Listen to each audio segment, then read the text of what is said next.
Wang from Donghua Daxue, and we have Professor Ling Jianhong from Lujin Guanxiao, and Professor Liu Yiyu from Taikei Zigong. Professor Chen Yongfu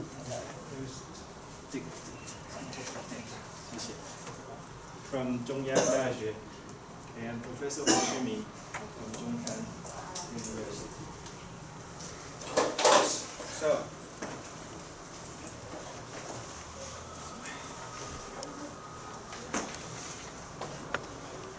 I guess we can take a few minutes to introduce the two members. We start from the reporter. Good morning, everyone. We are in W-电脑D教室, and this is my member. He is Yu Yuan, and she is Yiyu. She is transferred. Thank you. Yeah. Good morning, everybody. I am Alvin Ling, and we are all Niters. We will be opposing in this business fight. Okay. And the reviewer? Hello, we are the B-ExcelPhy, and we are the reviewer in the competition. Thank you. Okay. Now, let's start from the questions. The opponent challenges the reporter for the problem.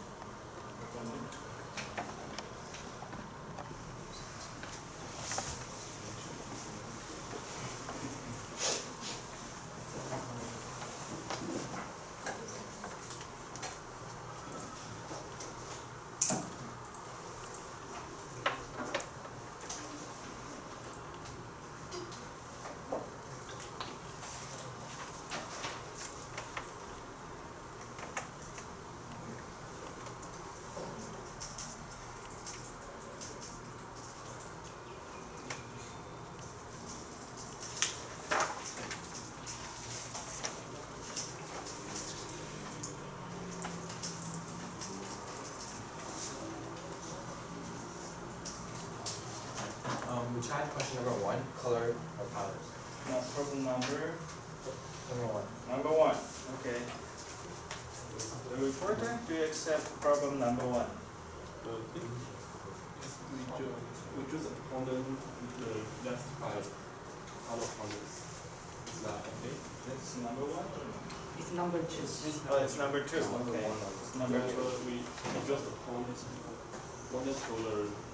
Number 1 yesterday, right? Is it number 1 or 2? Number 2. Number 2. Number 2. Sorry, number 2. So it's the color of 100, right? Color of 100. Yes, so we just opponent the yesterday 5. So number 2 is available. Okay? Okay. Right? That's it. Okay, problem accepted. Okay, so it will be problem number 2. Color powders? Okay, and the reporter? You have 5 minutes to prepare your report. And meanwhile, please write down the name of your representatives on the board.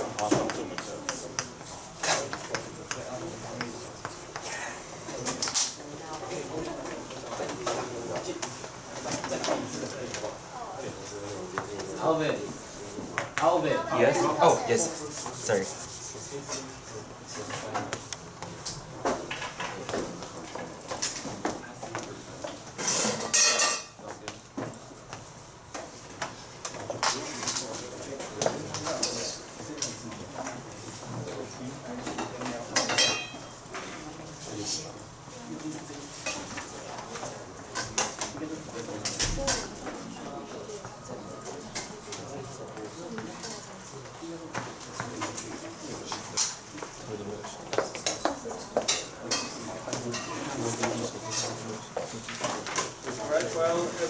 While the reporter is preparing, let me introduce. We have a change in one of the jury members, Mr. Xian Xiwei from Xianzhongxue.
Okay,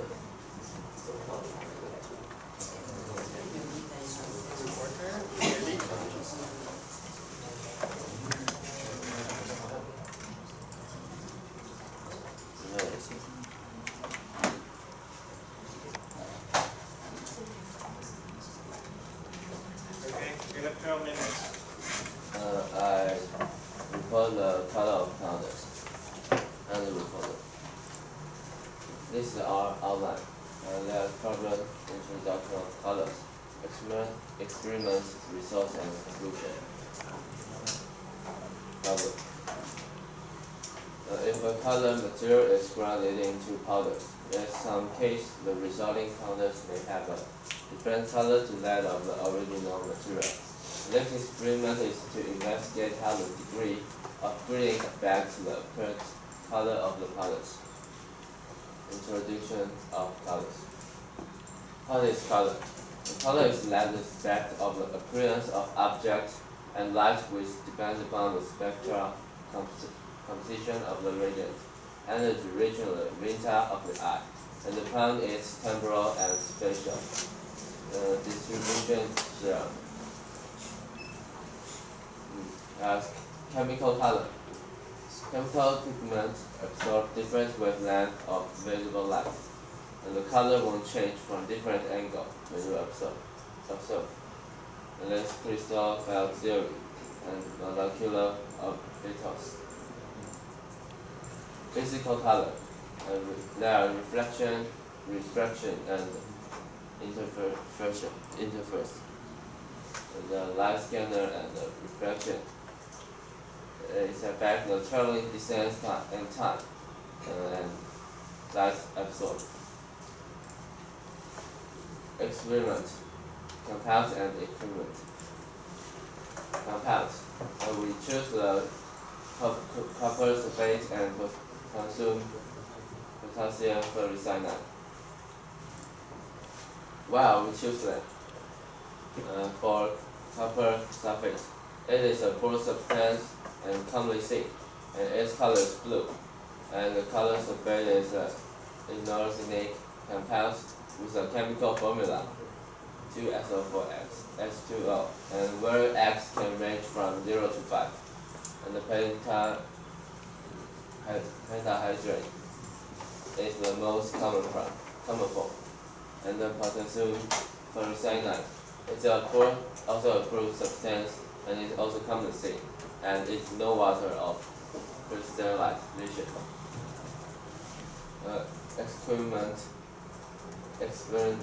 Experimental equipment. We use a SIVO, the type 60, 100, and 200 meshes, and molecular camera, data colors by the Checker 2014, and hot plate theory, evaporating dish, beaker, spatula, and electronic balance. Mesh. We choose the mesh type 60, 100, and 200. Its diameter is 0.25 millimeter, and type 100 is 0.15, and type 200 is 0.075.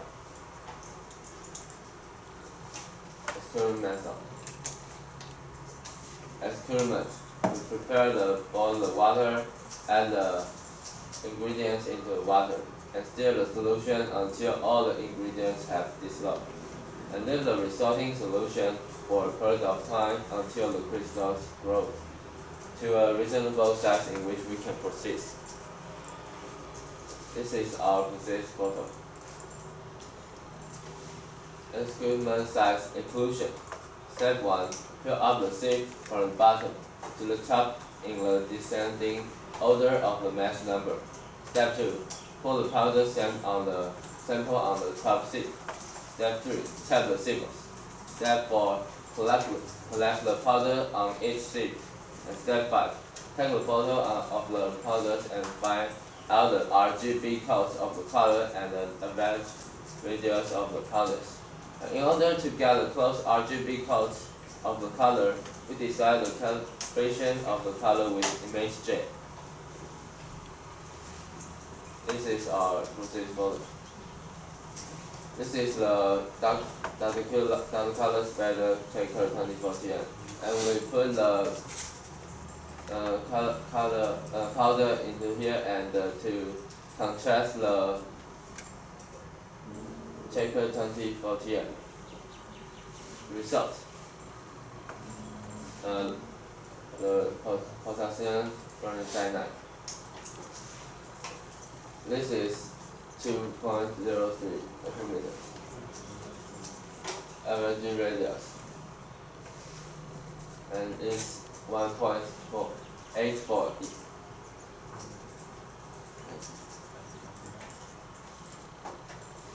And we can select to see when the material's diameter is more smaller and its RGB will more brightly. A copper sulfate. We also can see the RGB is still is more brightly, and its diameter is more smaller. Conclusion. Potassium cyanide dye is close to resin. Similar to that of ink, with difference in concentration, the color is short-changed. A smaller size and it's more lighter color. And we want to prove the copper sulfate is no escape of the crystallized water. So we set the U-SO4X2O weight 1 and heat until they become white, then we set in the weight 2. And this is our formula. And it's more U-SO4 in weight 1 is more U-SO4 in weight 2, and find out the X. Weight 1 divide 160 plus 18X is the weight 2 divide 160. And we can calculation it, and we find out the X is 5.83, and so there's no escape of the crystallized water. Copper sulfate dye disclosure similar to that of ink, and with difference in concentration, the color is short-changed. So we can also see smaller size, it will have a lighter color, and its result is same as the potassium cyanide. Thanks for listening. Thank you. Now the opponents, we have 2 minutes for short questions.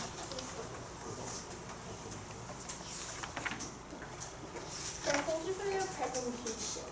And if you could go back to your experimental setup slide, I noticed that you jumped straight from collecting the powders from the seed to taking photos. So did you control the mass for each size range of powder?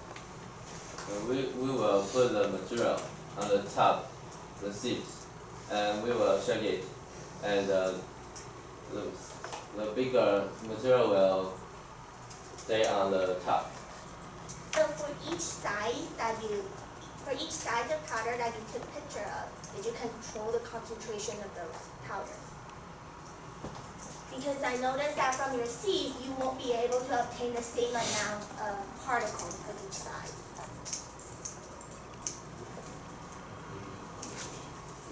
No, you can say it again.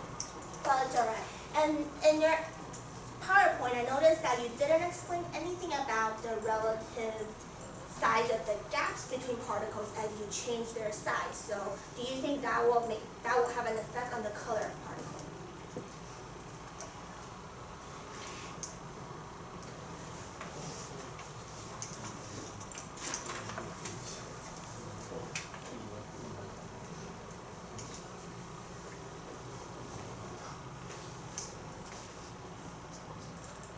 Well, okay. But then I noticed that on your graph there isn't any error bars, or you didn't even explicitly explain how you actually obtain those values. So can you give me a preview of that?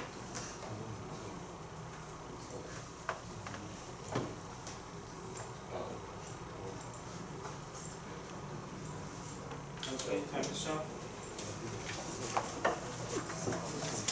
Well, then you have 3 minutes to prepare for the following discussion.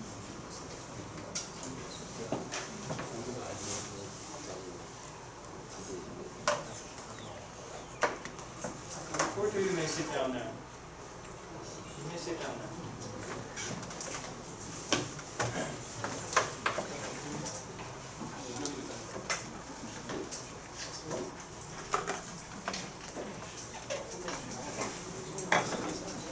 暂时15分钟。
all-nighters, and I'm the opponent for this question. So we're given the problem statement of examining how the degree of grinding affects the apparent color of a powder. So, giving a summary of reporter's theory, the reporter did a good job explaining how the color is dependent on the spectral composition of the radiant energy reaching the antenna of our eye. But then,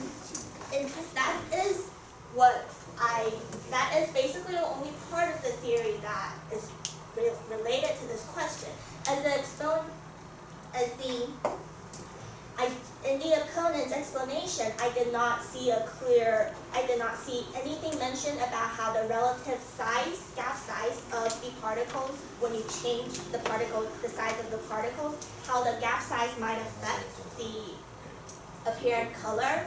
And also I did not, since the reporter is using a semi-transparent crystal, thin film interference might also play a role in determining the apparent color of the powder, yet there's nothing mentioned about this. And I would also like to know why the reporter chose to use the Farron's the chemical compounds that they chose to use, since they didn't justify it and you didn't test out any other chemical compound. And I didn't see a very clear initial observation or hypothesis or videos regarding your experiment.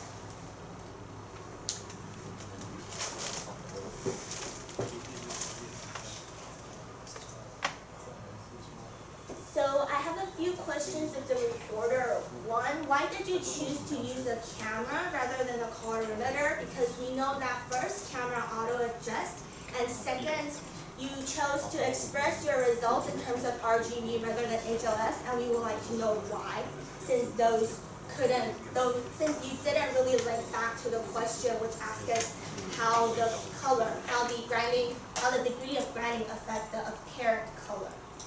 And also we noticed that in your experimental setup, you have, for the larger sizes particles, they have very irregular shapes. We could see there's a really rough surface, and which we know that will cause diffuse reflection. But then for those particles that are of smaller sizes, we notice that they look a lot rounder. So given that that variable isn't in control, do you think that will affect the apparent color? And if so, why didn't you try to control it? And we also believe that, I would also like to ask why you chose to use mesh with such a huge range of values, because that doesn't really represent the actual degree of grinding given the such huge range of values. And since it is mentioned by the problem statement, I would also like to have a clear definition of how you define the degree of grinding, since you're basically just giving me a bunch of ranges of values. And once again, it wasn't mentioned in the previous section, but I would like to know how you obtain the actual value from your experiment, how you control the masses, how you control the auto adjustment of the camera, how you deal with those factors that you did not mention. Okay, we move on to the next phase. The reporter. 10 minutes for mutual discussion. Starting from your brother.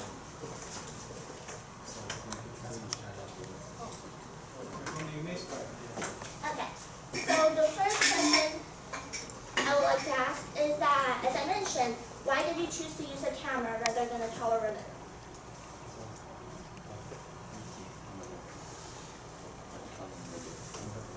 What is a colorimeter?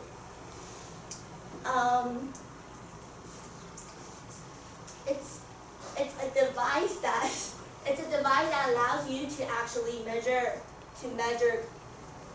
the values of the color. Well, but did you take into consideration of the fact that camera auto adjusts and it changes the brightness, the contrast?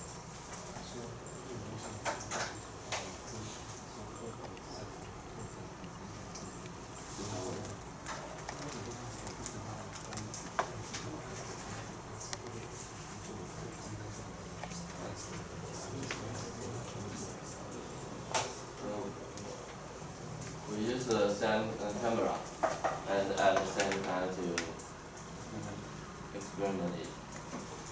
I see, but I still think that using a colorimeter will allow you to obtain a much more precise measurement of the wavelength, rather than taking a picture with a camera, having everything to do with auto adjustment, brightness, changing of brightness, and then analyze it using RGB.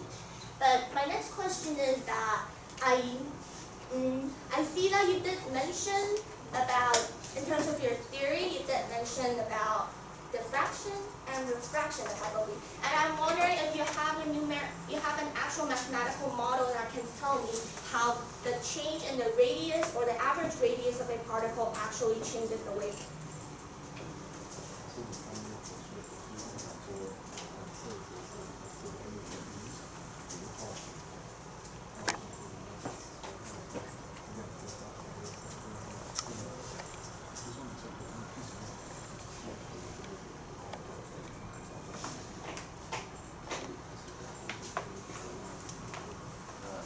didn't consider this person though.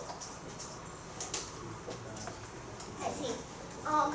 And in terms of, so that's alright, but when you're doing the experiment, you do notice that the crystal formed from supersaturation, it has a really rough surface. And that roughness will decrease as you increase the degree of grinding. So did you take that into account as a controlled factor, or do you think that's negligible?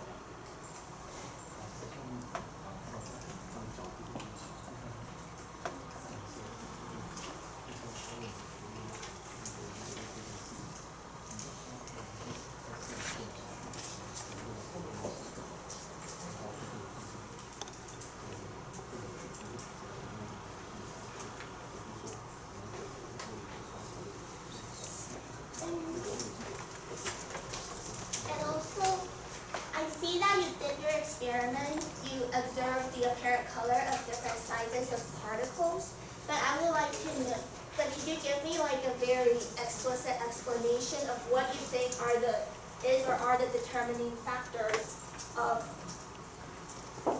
this experiment that is causing the color change? Did you consider the change in the surface area of the particles, the change in the gap sizes between the particles, the decrease in the roughness of the surface of the particles? Did you consider possible refraction, diffraction, or thin film interference that may be affecting this? Okay. Yes, I think it will affect the experiment. When the material diameter more big and its surface more rough and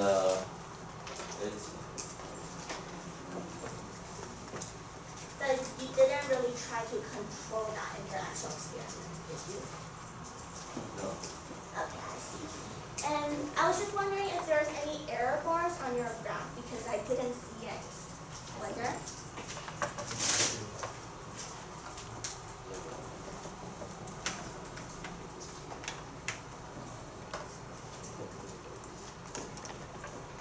And as you think about that question, I just want to return to the problem statement regarding the apparent color.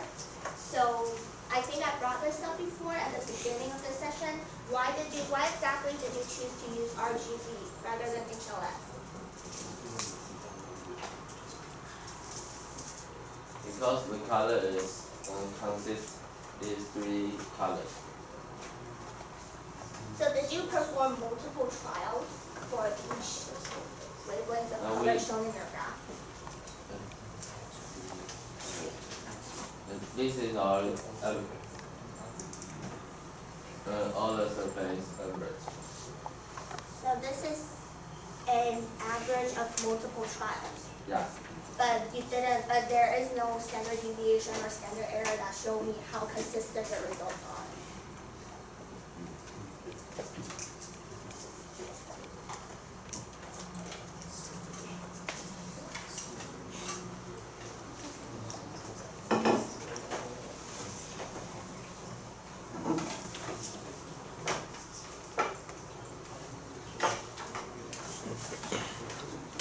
And so since the question is also asking for apparent color, would you give me like a definition of how you determine about lighter? Do you think did you consider the change in surface area? Do you think the intensity of light has anything to do with this problem?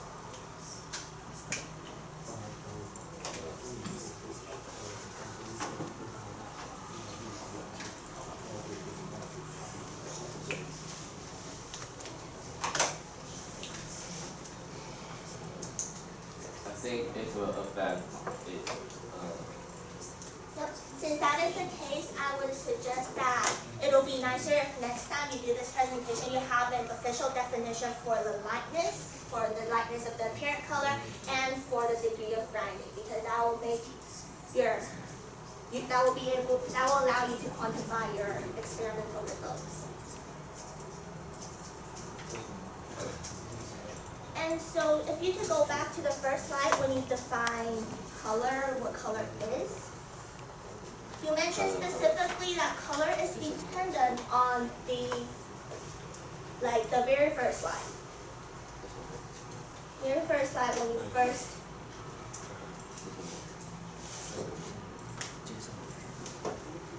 You mentioned very specifically that color is dependent on the lights upon the spectral composition of radiant energy reaching the retina of our eyes.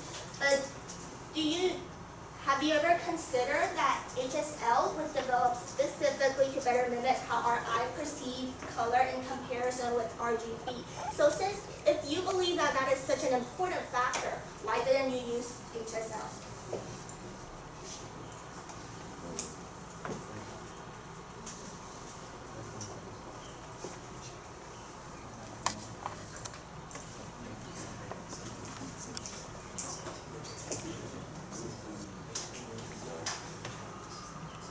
So if you're wondering, HSL stands for hue, saturation, and lightness.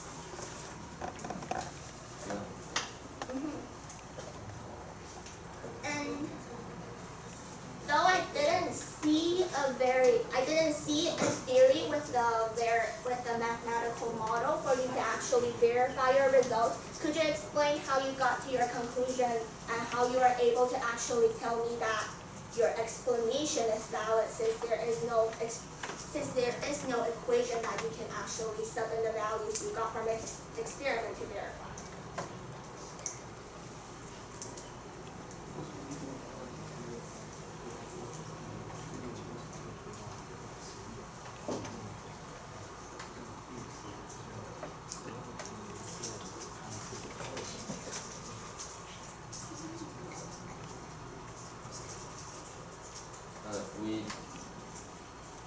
We have this conclusion because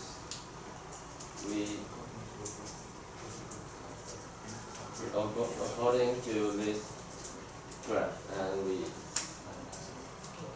find out the conclusion. I see, okay. But I still find some invalid points in your experiment. As I mentioned before, number one, you could use the camera, and from your explanation, I don't think you actually managed to remove the auto adjustment of the camera. And second, you decided to use the RGB values, which is a lot less precise than the HSL values. And third, I do not see that the masks are controlled. Okay, I understand. Thank you. Thank you. Gentlemen, you have 1 minute to summarize the discussion. Okay. So I see a very clear attempt of the reporters team doing this experiment, measuring the wavelength, how the apparent color is affected by the degree of grinding. Yet I still find a few invalid points from our discussion. Number one, the reporter was unable to answer why they chose to use a camera and why they chose to express their results in terms of RGB values, rather than using a calorimeter and expressing the results in terms of the HSL values. Second, I see numerous variables that are not controlled in this experiment, from the roughness of the surface to the mass of the particles examined for each size ranges. And I also believe that several crucial definitions were not defined. Okay, thank you very much. The reviewer, now you have 3 minutes to ask questions to both sides. So everyone, please. Okay, first, for the reporter, and the purpose statement say that you need to grind to the powder, but in your experiment you just heat your material and not ground it. We have grounded, but we didn't take a picture. Oh, okay.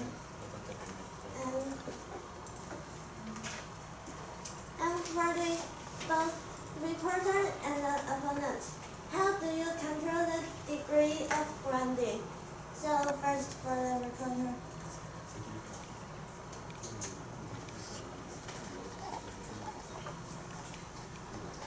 Yeah, I could answer it. So, if I were to do an experiment, I would also use a sieve, but just like what the reporter did. But first, I would control the mass of the particles obtained from each seed to ensure that the concentration is the same when I do my analysis. Then I would also use seeds of smaller ranges of values to obtain particles that are actually representative of their sizes. And third, I would also choose to use particles of smaller size to decrease the effect of the change in shape. Okay. So then for the opponents, do you think that the hydrated copper surface changed its color because of chemical properties? Thank you for your question.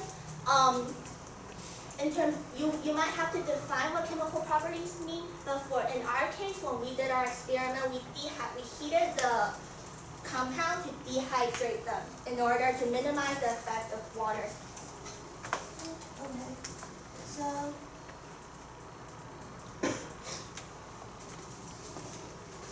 for the opponent, and you have just reported the gap size. And how do you think that we can change or measure the gap size?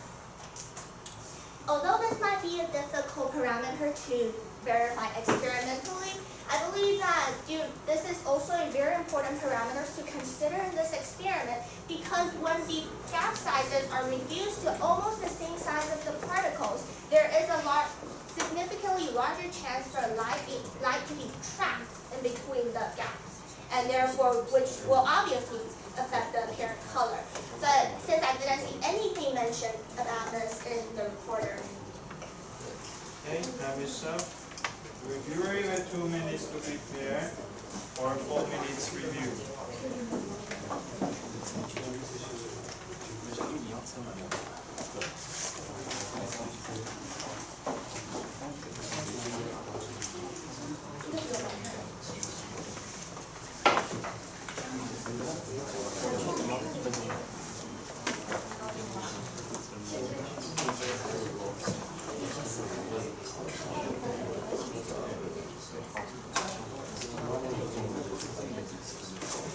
Please keep your volume between your members as much as possible.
Okay, so hi everyone.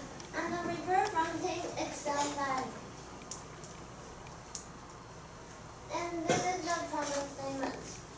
And the reviewer thinks that the main focus is that how will the gradient degree affect the colors and plot. So the reporter's outline. First, for the introduction, reviewer thinks that he doesn't define this by yourself or researching. And for the physical, we can see the obvious comparison between different parameters and experiments. And reviewer thinks that the reporter choose the chemical materials is a clear reason of choice, but the parameter is not allowed to wait till we call it for the equipment. The reverse explainer charts are unclear. And for the result, the recorder has clear list of the experiment equipment, but he didn't have the arrows on this, so we cannot see the comparison between the two. And the first encounter between the recorder and opponent. The recorder has clear reason of choice, but he have unclear trend and the breadth and no observation which makes the audience hard to follow, and he didn't have definition of the six, and no discussion and comparison. And for the opponents, she leading the reporter into discussion and asked about the equipment and parameters, but she used the internet during the competition. And for the Q&A, the opponent asked the intensity of the lightness, and reporters say that no direct answer, and reverse say that the intensity of lightness will not affect the wavelength, since that isn't white. And opponent asked that XSL value and RGB value, and reporters say that no direct answer, and reverse thinks that the RGB value is good enough. And so for the point made between reporter and opponent.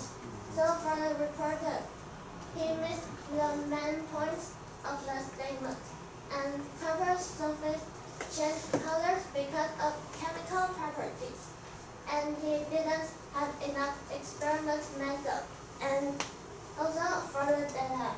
And for the opponent, she didn't suggest the reporter a certain kind of experiment way, only simply disagreeing the reporter instead of giving a solution. So thank you for your listening. The reporter, you have 2 minutes for your concluding remarks.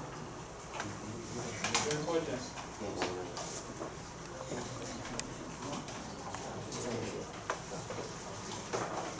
I want to say the color won't change from different angle when you observe in the chemistry compound, and it's based on the crystal field theory. And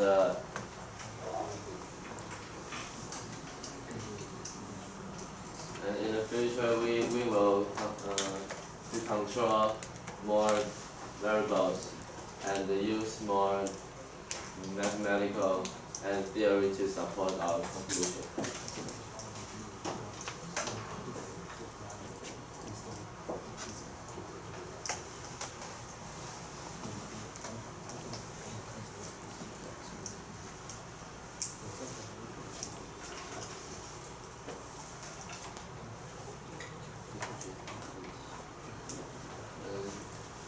Based on formula, we can clearly see our two-color surface will not change when we hit it. Thank you. Thank you. Now, all 3 of you, please stand up. That's 5 minutes for questions from the jury members. Any questions from? Yeah, I have some question for the opponent. So you question the reporter found the interference and the reference of surface. I guess you believe that might affect the observed color. So how? Yes. So when you bring a particle to a relatively small size, it will have obtained a relatively smooth surface. Whereas if you leave it to the larger sizes, based on as shown in the reporter's picture, it will have a really rough surface. And we know that when light is reflected from a smooth surface comparing to a rough surface, in a rough surface we will see diffuse reflection, which will definitely affect the apparent color. Okay. Other questions?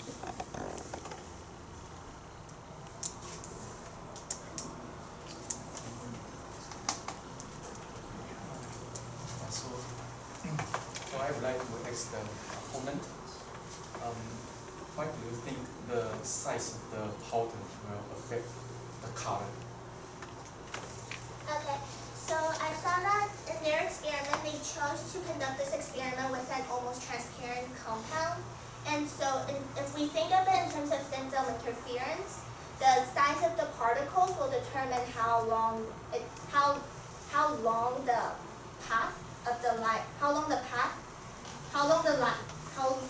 far the light will be traveling within the particle, and that will change the angle at which the light refracts out of the particle, which will change the color of the apparent color of the material.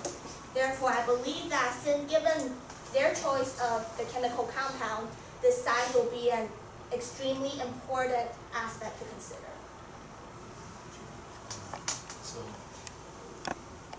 yes. So, could you answer the same question? What's your opinion?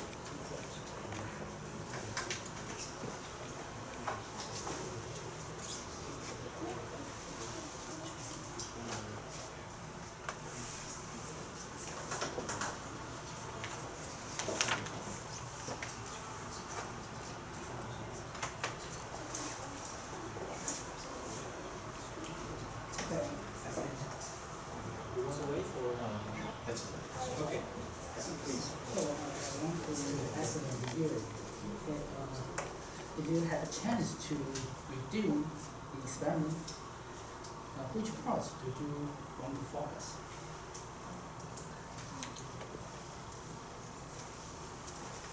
You got the question? If you have a chance to redo your experiment, which part you want to focus? We want to focus on the size of the material. Size. Size. Yes.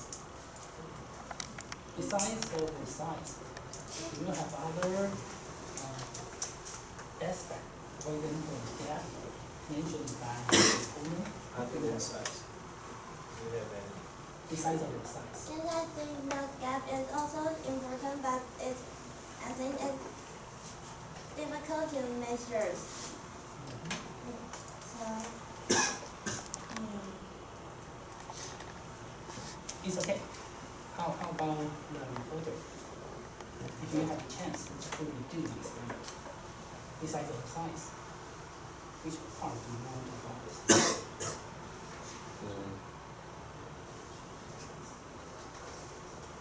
Or the material, what kind of material?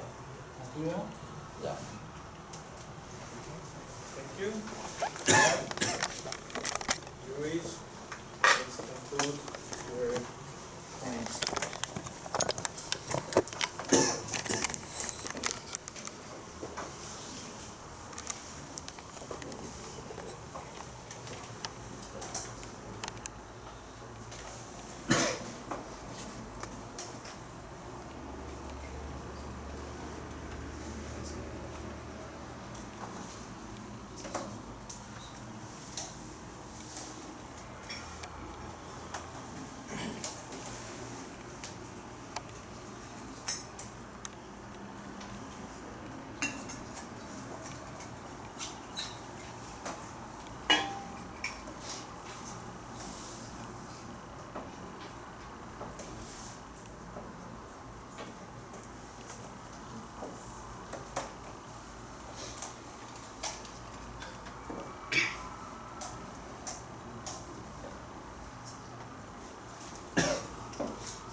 7, 6, 5, 6. Thanks, Stuart. Now the score for the opponent. 7, 9, 8, 9, 6. And the score for the reviewer. 7, 8, 7, 7, 6. Okay? Okay? You want to start now? Yes, please. Okay, please start. Good morning, judges and fellow physicists. I'm Alvin Ling, and I'm representing all-nighters, and I'm presenting azimuthal radial pendulum today. So the problem statement: fix one end of a horizontal elastic rod to a rigid stand. Support the other stand of a rod with a top spring to avoid vertical deflection, and suspend a bob from it on another string. In the resulting pendulum, the radial oscillations can spontaneously convert into azimuthal oscillations, and vice versa. Investigate the phenomenon. As you can see, we have something similar to the azimuthal radial pendulum right here. Next slide, please. So since this is math heavy, we're going to have to define a little bit of terms. First, we can define theta naught, the angle between the rod and the vertical displacement. This is theta naught. Please, next slide. As you can see right here, that theta be the azimuthal angle by spherical coordinates. And the next one, that phi be the radial angle of the spherical coordinates of the bob system. And next slide. And then r be the length of the elastic rod. Next slide, please. Yes. So first of all, we're going to consider theory for small displacement. Next. So we're going to simplify the problem a little bit. As you can see here, the azimuthal radial pendulum works like this. It's going front, back, front, back, front, back. But that is hard to model. So you basically, next slide please. So next slide. We're going to have a virtual spring right here. So instead of this front, back, front, back, front, back, we pretend that this slide now there's a spring right here. And it goes front, back, front, back, front, back. This is easier for us to establish the Lagrangian of the system. Next slide, please. So basically, we're going to let this system equal this system, and then consider bob separately later. Next slide, please. We're going to have to establish the Lagrangian right here. The Lagrangian is defined as the difference between the kinetic energy and potential energy, and can be followed by the principle of least action. Next slide, please. So the circular motion of the elastic azimuth can be approximated by a linear spring, as we just stated previously. Next slide, please. So the kinetic energy stored is just half mv squared. Next slide. So potential energy, since there's two springs, was 1f half kx squared plus this spring plus the other spring. And this here, r cosine theta naught minus x squared here. The purpose of this existence is so that we can basically constrain the Lagrangian such that there's only a limited range of motion where the virtual spring, where the point right here can travel. Next slide, please. So therefore, the Lagrangian for a spring is simply this expression. Next slide, please. Next slide. So now let's consider the actual pendulum. This part of the pendulum right here. The spherical pendulum that it travels here. Next slide. So using spherical coordinates, we can have this Lagrangian right here.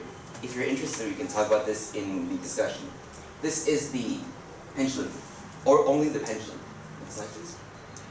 So, but that Lagrangian right there is in the reference frame of a stationary this point. But we know that that point actually travels. Let's observe this a little bit. When we move it like this also carries the velocity right there. If we move this point here, the bob gets pushed right there also. And this velocity, this coordinate transformation will basically entangle the spring system with the pendulum system. Next slide, please. Next slide. So since it is a partial differential equation, we can consider velocity and displacement separately. Next slide. So as you can see, when this is moving here, the bob moves it here too. So we're just going to add a term that entangles them together in the Lagrangian. Next slide. So the energy, the kinetic energy of the lap frame is equal to the energy of this bob frame, the head frame, I guess, plus half mv squared of the head. But we know what the velocity here is by previous examples, by the previous analysis in the previous hook law. Next slide, please. So since the azimuth was approximate, however, since the azimuth was approximate to be a linear spring right here, we can neglect the effect of the coriolis force because the reference frame now is not rotating. It is linear right here. Next slide, please. Next slide. So performing the coordinate transformation that I just previously talked about will yield the net Lagrangian as this. This is the transformation term plus. Next slide, please. Oh, sorry. Yes.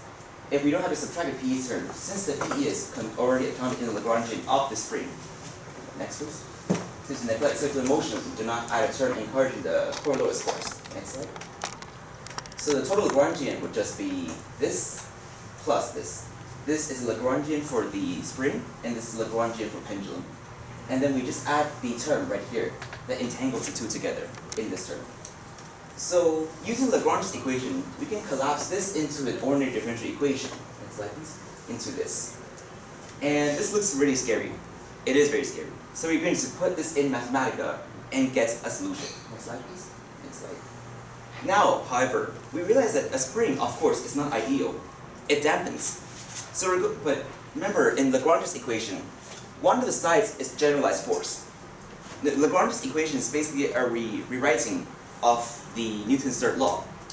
So we simply have to add this term, the damping force term, in the side of the Lagrangian where a generalized force exists, such that this will be the new equation of motion where we consider damping of the spring right here. It dampens because obviously it will not last forever. Next slide, please. Next slide, please. So using Lagrange system, we can yield an ordinary differential equation right here if we do a small angle approximation. So this equation is hard to deal with when we plug it in Mathematica. So we first consider the case where the angle is small. Sine theta equals theta and cosine theta equals 1. Next slide, please. Next slide. So now, using Mathematica, the solution will be this. This is our solution.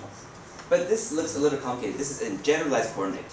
So you need to transform this generalized coordinate back into the Cartesian coordinates. Next slide. Which the solution will become, next slide, will become this. This is the equation of motion of our ball right here. Next slide. So now we're going to do a little bit of experimentation on this small angle approximation. Small displacement. Next slide. Just, yes, go with all of them. So basically, this is our experimental apparatus.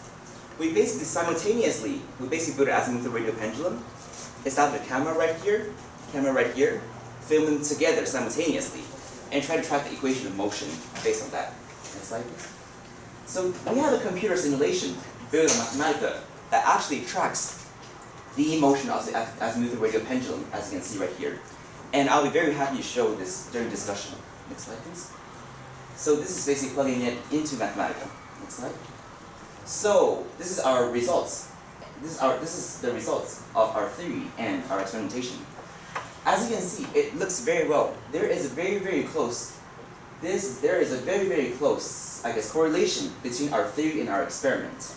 The only difference is there is some amplitude that is a little bit off, but again, that can be accounted because we made our virtual spring one direction, and there's still a very slight second direction force, but that can be neglected since it is very small.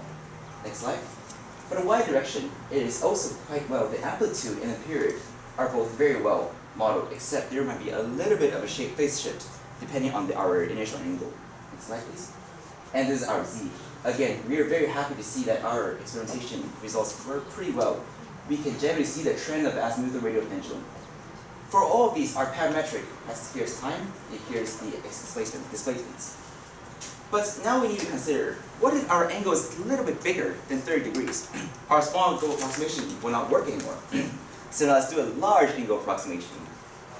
As you all know, the small angle approximation is just Taylor expansion across x equals 0.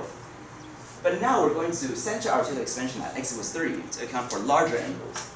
So again, this is it. And then the same equation of motion we can get. Next please. Next please. We can get this equation of motion again because we are finding the average value of sine theta cosine theta. To make it simpler, solving this, again, plugging it into Mathematica. Next slide, please. We'll get this, and then again, we parametricize it. Again, next slide, please. Sorry, go down. Yes. We'll yield this equation here. It looks extremely intimidating, but again, it is basically the same model, except our angle is now centered at theta equals 30 instead of theta equals 0. Next slide, please. So now let's do a little bit of experimentation. This is our experimentation for the large angle model. as you can see, the differences of the period here, are pretty much the same, except we're off by some phase shifts, and we're off by some direction of where the pendulum is actually going. Again, this is because the large angle approximation only have a certain degree of accuracy. The angle shifts from 30 degrees to 0 degrees to negative 30 degrees, but for 0 degrees, we cannot do a large angle approximation. So while we have an idea of the amplitude and period, this may not be the best equation of motion we can come up with. Next slide. But similarly, for the y direction, we can see that the amplitude is pretty much the same, and here is the small parts, here is the small parts. But again, there is some phase shift. There is a phase where we might not be able to get it most accurate. Next slide, please. So now we're going to have to talk about our experimentation. The good parts of it are that it demonstrates that period and amplitude is pretty accurate. But again, we can predict the period and amplitude based on our equation of model. But on the bad side, the equation of motion is not quite accurate because the Taylor expansion will only expand it to 1 degree. To the second degree, the equation is unsolvable. It gets a very, very long equation that we don't know how to deal with in Mathematica. So in improvements, we could use Euler's method or other ways we can solve regular ODEs in a way that we might not, if the equation of motion is not necessary, but instead we can get a numerical computer simulation in our future improvements. Next, please. Thank you. So to conclude, we know that in our conclusion, we basically say that every term in our equation, go back to the equation of motion, please. Every term of our equation of motion will be factors that affects the trajectory of the azimuthal radial pendulum. Thank you. Go ahead. We have 2 minutes for short questions. Okay, the opponent would like to ask the reporter, what are your overall parameters? My overall parameters are explained on the equation of motion. Go back, sorry, go to the equation of motion. Yes.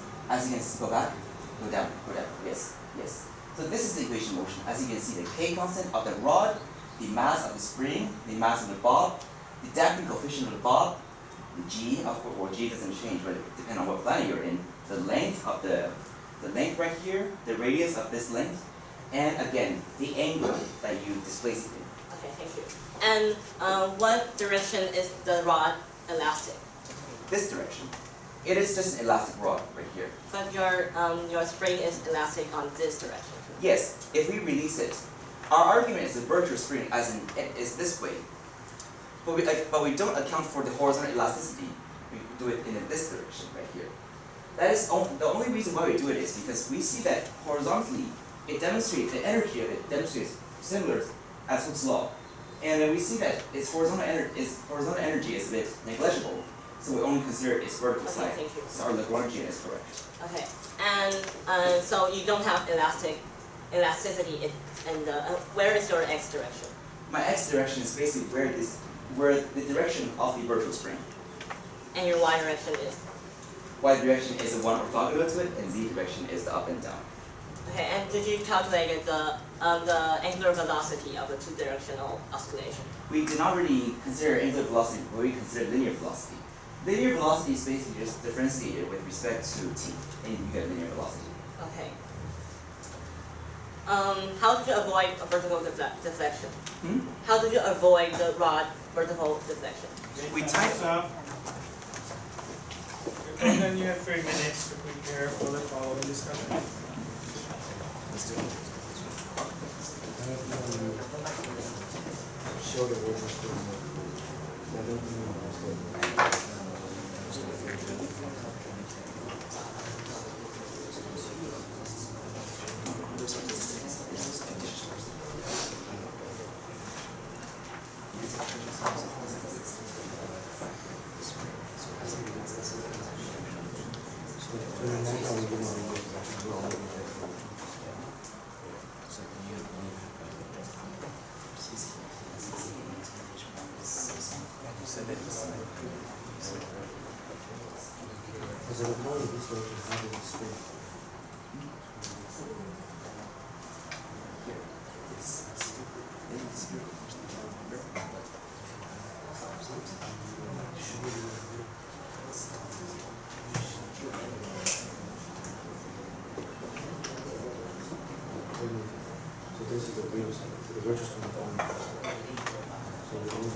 According to the rules, all internet must be shut off now.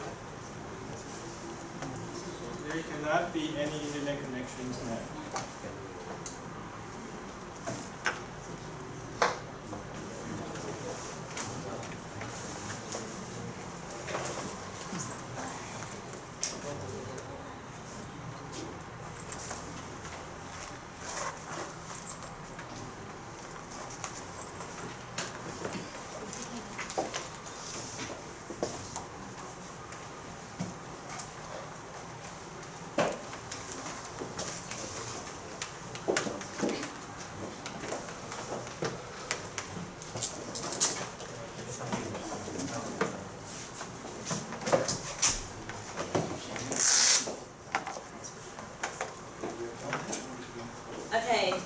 Distinguished juries and fellow physics.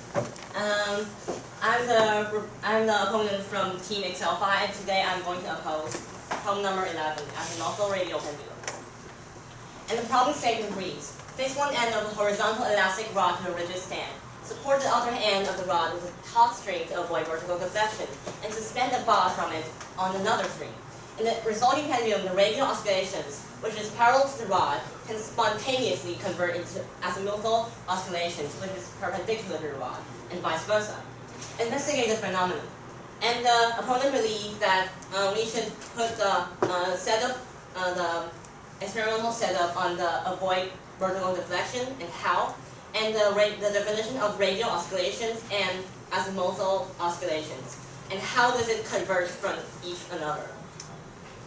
And the structure of solving the problem is to define what is azimuthal and radial oscillation in the observation video, and what are the parameters that will affect the phenomenon, like some hypotheses, and how would parameters affect the pendulum, like from the aspect of theory, which the reporter did a good job. And for the outline, he talked about the setup, and he showed the schematic diagram, and it has clear explanation. But I think the reporter did not talk about his camera distance, which will cause deformation in the vision. And theory, he used the Lagrange equation, and want to know how clearly how did he define the potential energy, and he had good calculation. And for the experiment, he talked about simulation, and I want to know. I asked about the x and y and z directions, and I think he lacked an explanation of the experimental method and the results. And in conclusion, he concluded that the comparison between the simulation and the results. Okay, thank you. Move on to the next phase? Yes. Okay, please. Thank you. So can you go back to my experimental slide, please? So we basically, here, as you can see right here. Can you come closer? As you can see right here, we basically type the same string right here, and this prevents vertical deflection. Okay. Yes. How did you define the radial oscillation? The radial oscillation is basically the one parallel to us, azimuthal direction. Can you show me the observation video or the trajectory? Oh, we don't have it in this computer, but we have it. We recorded it on another program. Okay, so you think the radial oscillation will be exactly parallel to the rod? No, this way, out. Out? Yes, out. This is one direction. This is another direction. The radial basically is the direction in the spherical coordinates, which is the spherical coordinates is one direction right here. It is a spin right here. But I think that the problem statement said that the radial direction is parallel to the rod. Oh, sorry, it's the opposite. It's the opposite of what I said. Opposite of what? What I just said. And how do you define azimuthal oscillation? Azimuthal here? No. Sorry. Azimuthal this way, right? Yes. Azimuthal this way? So azimuthal is this way. Yes. And radial is. This way. It goes out sometimes. This way. And will the trajectory ever be exactly parallel or perpendicular to the rod? We do not think that it will be parallel for a long time, but we can see it sometimes, as in, at some instances in our equation motion we predicted it to be sometimes parallel for a little bit, but not exactly. Okay, thank you. But so you didn't have the observation video. We don't have the video, but we have the equation motion. Okay, so I've seen it before. Yes, and you want to make computer simulation? No, not now. Okay. And when did you think convert between the azimuthal and the radial oscillation? We think that it is basically the consequence of the origin of the spherical tension. Because the spherical tension, the Lagrangian basically is force and the differentiation of force equals to the derivative of momentum is a force. So you see that this basically carries a force somewhere. What I'm asking is, what did you think will affect the converting time between the azimuthal and radial oscillation? Yes, that's basically the period that we've been talking about, the period of the graph. And what parameters will affect the time? Slower or faster? We sense that the mass of the spring, mass of the bob, the zeta, the damping, all affect. How will it affect? How will they affect? We see that if one of the factors get bigger, they can basically affect the period right here. As you can see, A carries period. So basically, it is one of the terms right here that affects the period. And the period itself is basically the question you asked, the conversion between azimuth and radial. Okay, thank you. And how did you release the pendulum? What is your releasing device? We release it by hand. And did you think that have any to do with the errors? No, we do not think that it has anything to do with errors. Why? Because we clamped it here. We released it. We have two per people simultaneously. We have one person releasing it and two people recording from here and from here. So that basically it's right here, you release it. And even if there is a small error, even if there is a small deflection, it doesn't really matter because as you can see our data is very, very accurate. It matches the equation of motion. Okay. Thank you. So did you think the initial condition of the releasing pendulum this does not affect much? It is important, but very, very little, like very little, like maybe 0.1 degree doesn't really matter. But of course, if it's like here, it's like ridiculously long, then that is definitely an issue. Okay, and where did you think that the errors come from? Where did you think that the errors come from? Oh yes, can you go to my error slide? So one of the points that our error come from, like our error bars, basically is that when we click logger probe, this is another part. Go back. Sorry, go down. No, go back to the error slide, please. Can you just Down. talk about it? No. Down goes to Yes, down. Yes. As you can see, we have to click on a point on logger probe. But when we click a point, it may not always be on the point. So we average it. Is this a pendulum? No, this is basically showing you how you click the point. This is just a model of how you get error analysis using logger probe. We basically have the video. And you continuously click on a point, and on the fixed point where we know it is the origin. Okay. But we know that we may not click on the origin. And when we average, we know the origin is 0, 0. So we basically average the x and y. Okay, thank you. Do you think that the deformation of the margin of the camera vision affect the error? We do not think it matters. Did you try to reduce the error? No, because we film it far away just so that we can see the whole image. And did you think that there are deformation in the margin of the vision? What do you mean by margin? Like the edge part. How so? Like how would it deform? Like the size of it will deform. No, we don't think so. It doesn't reach it. The reason why you make it far away is because so that it will not reach the edge. Because if it reaches the edge, then of course it deforms. Okay, did you think that the string is not elastic? Did you prove the deformation of the string? The string is not elastic because if it's elastic, it will have a repulsing force. And then at least we see that even if it's elastic, it is so small that we don't need to consider the elasticity of this spring. Okay. But for the spring, of course it's elastic. We pull it, we feel a force going back. Can you talk about how do you define the potential energy in your Lagrangian? Okay, so the potential energy, go to the next slide please. Next slide. Next slide, yes. So now we're going to talk about the potential energy, we're basically going to have to consider the Lagrangian of the spherical coordinates right here. Remember, potential energy is just a difference. I'm just curious about what kind of potential energy is that? Oh, gravitational potential energy. And does it have elasticity? Gravitational potential energy does not have elasticity. And did you consider elastic potential energy in the Lagrangian of our spring? Yes or no? Yes. Okay, thank you. And how will parameters affect how do you think the parameters will affect the angular velocity in the oscillation of both directions? As again, we can just basically plug in the values of the parameters that we're considering, plug it into our equation of motion, and you can see the different equation of motions. And those differences, all of those parameters that you plug in are what changes the angular velocity. Okay. And can you name the parameters? Go back to the equation of motion slide, please. As I previously stated, there's going to be yes, just one with yes. Talk about the different parameters between the two directions. As you can see, the damping coefficient of the spring, the mass of the spring. And what is this is about the x direction. X, go down please. You can go down one more slide. So as you can see, this is x, y, z.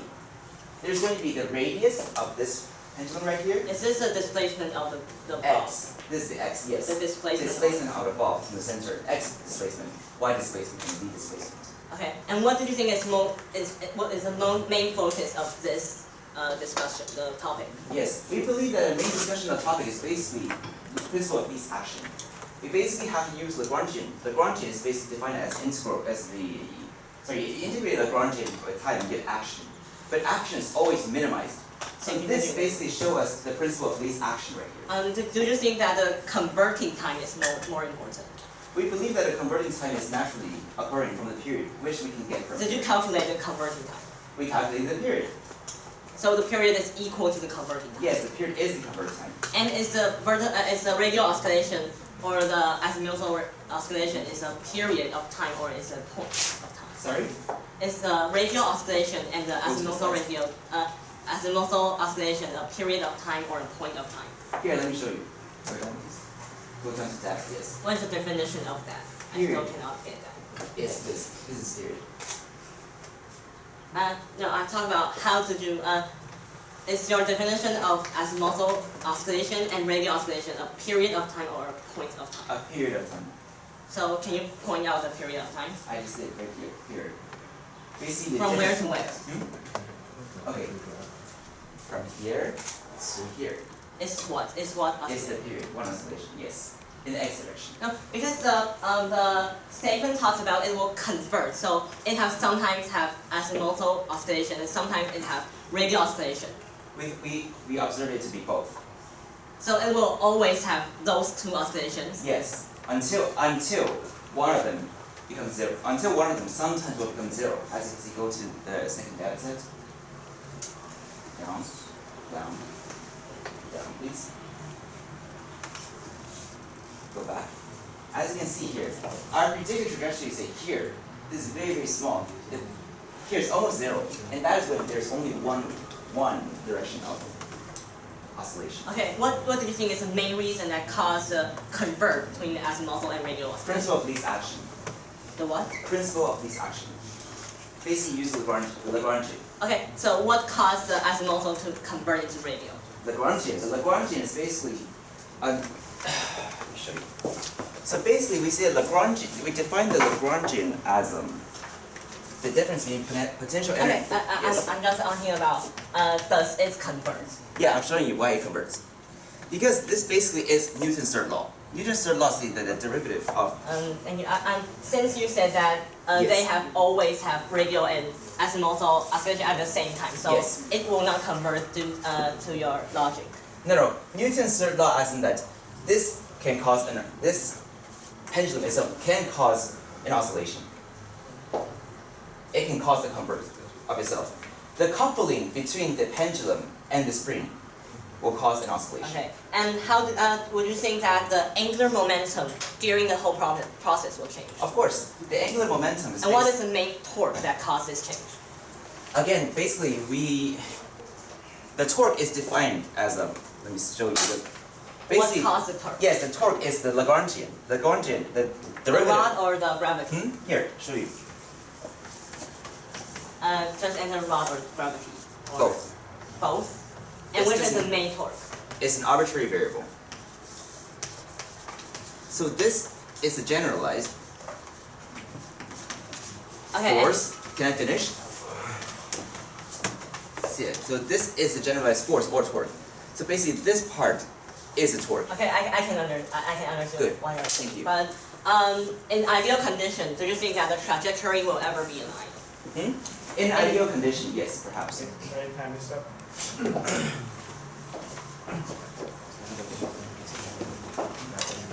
Okay, the opponent, you have 1 minute to summarize the discussion. Okay, and by seeing the problem statement, the opponent believes that the main focus is on what is the definition of azimuthal oscillation or radial oscillation. Is it a period of time or a point of time? And when does it convert? And how does the parameters and what parameters affect the speed of the convert time? So I think the reporter focused too much on the Lagrangian and did not talk much about the converting time. And the reporter also missed the point that how does it change the direction of the pendulum? By the equation. And the reporter did not show an observation video or the trajectory. So I think that is a point to improve. Thank you. Reviewer, now you have 3 minutes to ask questions to both sides.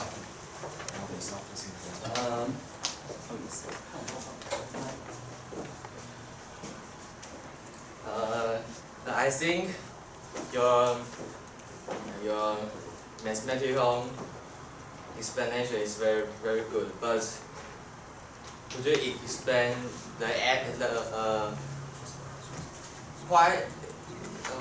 why you have this error, and you didn't explain the maybe like the equipment or because you throw the rod but use your hand, and it may result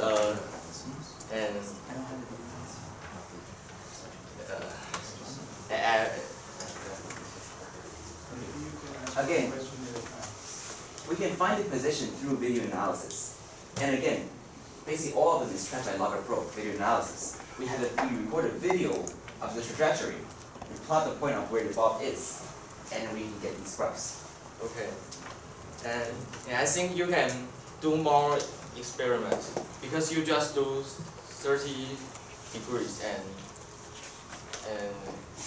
I think you can do because the other team they have 30 degrees and 45, 15 or 60, and I think maybe your prediction may add error in the different degrees. We did multiple experiments, and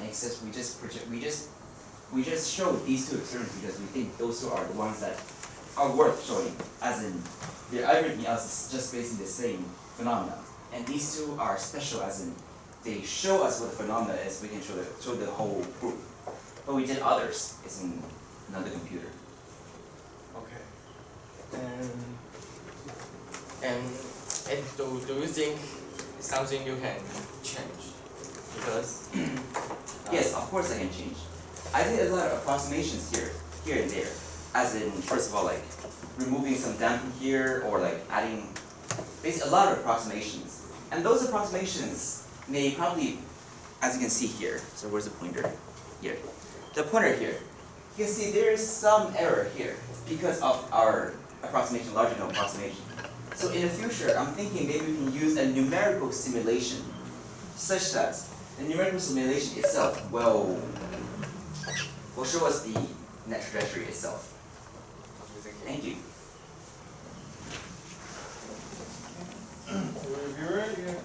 Please prepare for 4 minutes review.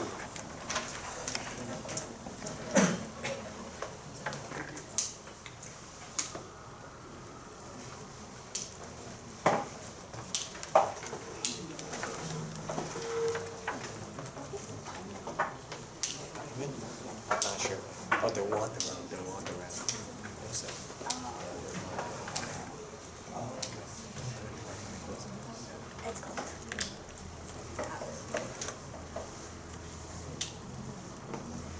I'm not sure.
I think the reporter has a good material for now to explain your experiment and the real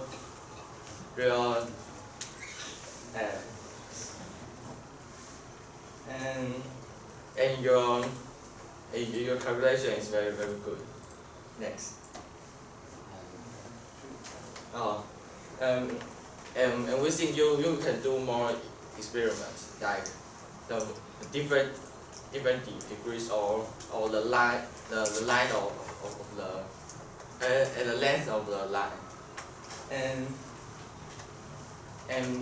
we think you can explain the definition of more clearly. Next. And we think the opponent can write the key points of the question and find the problems of the reporters. But we think that you can compare your experiments and the reporter's experience, not just keep asking the reporters thing. Because your experience method is different, so I think this is a good chance to learn more types of experience type, and so I think the opponents can share your idea with the reporter, not just asking him question, but and you don't have you didn't give the time to the reporter to let him explain, and yeah, so thank you. Reporter, you have 2 minutes for concluding remarks. Thank you, judges. Thank you, teams. I generally believe that all of the forces that the opponent team have been talking about is all accounted through Lagrangian.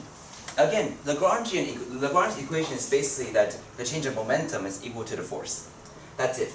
So all the forces that we've been considering, gravitational force, the force of elasticity, are all considered in my Lagrangian equation, my Lagrangian formulation.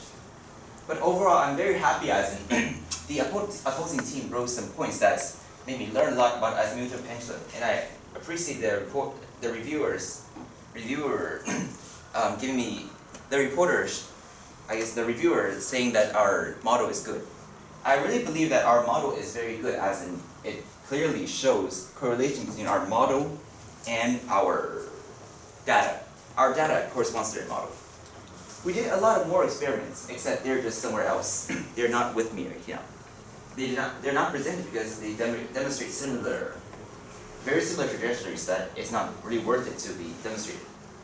So overall, I want to thank everyone, including the judges, for listening. And yes, I think we're ready for the jury's questions. Thank you. Okay, thank you. Now, question from the jury. So I have one question for the reporter and opponent. Do you think the initial condition will be important parameter in your experiment? Definitely. So how do you control it? We control it as in we see, every time we see our inertial condition, we record our inertial You see, right? Yes, we Okay. can see our inertial. So how do you see? I think by the problem statement, I think that it doesn't affect both the angular velocity in both directions and also the converting time.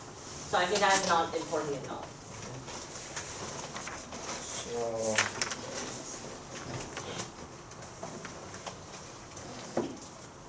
okay. Oh, another question. So in your experiment, so this is for a reporter.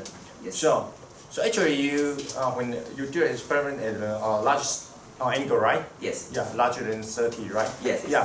So you use the title explanation, right? Yes. Yeah. So why do you use the more parameter term? Yeah, you just use two terms. Oh, because large angle approximation is a Taylor expansion. There is a linear term and a constant. It's basically a consequence from Taylor's equation. But the fact that we have used larger angle approximation because the small angle approximation eventually kind of dies out. Especially for the earlier terms. It will go big, but sometimes it will get bigger angle. Sometimes it will go faster, sometimes it will go longer like this, and that really does not match our theory. So you come up with two different approximations, a small angle one and a large angle one. So that larger angle can also have, I guess, its accurate trajectory, or its period at least, where we can find from our equation.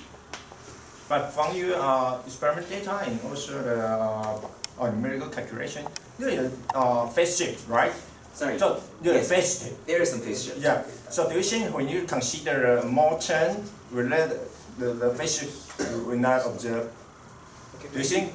maybe we can Okay, keep time okay, to yeah, answer. sure. Thank you. Sorry. Okay, and we have questions. Thank you. Yeah, I have one question to the opponent.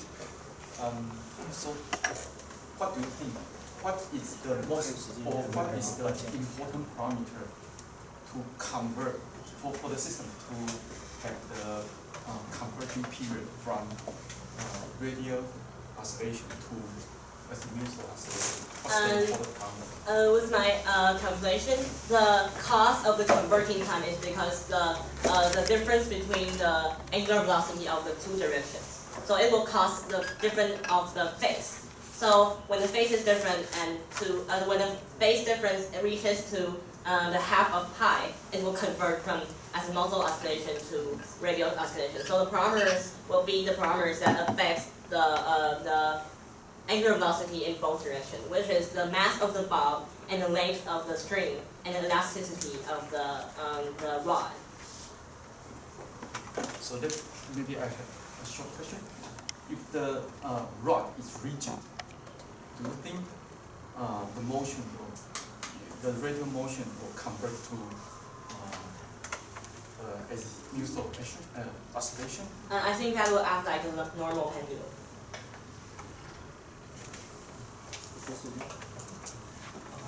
I like your mathematical formulation and simulation. Thank you. I would like to know, since you have done several experiments, Yes.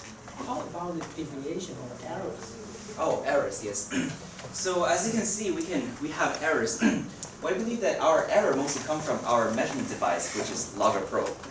And again, sorry, go back on this. Sorry, go down. Our experimentation merely comes from the fact that we can. Don't do this. Oh yes. Since you do the experiment several times, Yes. the same, given the same initial condition, Mhm. how about the result? Yes, the results, the errors sometimes are the same. Like the same error occurs many times, as in that there is still a difference between phase and the difference between amplitude. And I strongly believe that is merely because of the fact that I did a small angle approximation. And again, there is not an approximation because sine and cosine are, well, infinite polynomials, and we cannot really capture that. And if we put in sine in a differential equation, we can't really solve it because we get a very nasty result. So that's why we had to do a small angle approximation. But the consequence of the small angle approximation is that we always get the same error regarding the amplitude in the period and the phase shift. That is the error that we get. We can finish the question. Yeah, no, it's okay. No, it's okay. Okay. Time's up. Yeah. Time's up. Okay. If you want, we can finish. No, it's okay. Okay, thank you. And then let's finalize the scores.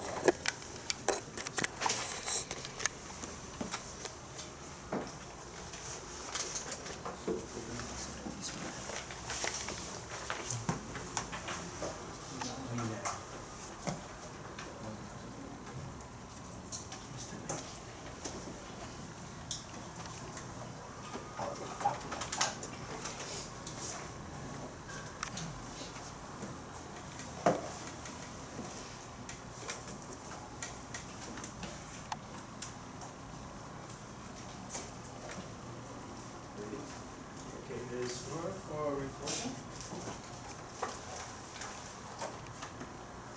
8, 8, 9, 8, 6.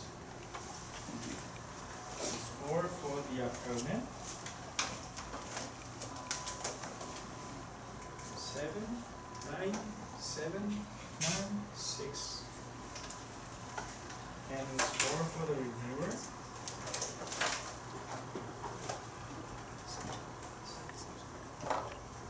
5, 7, 5, 5, 5.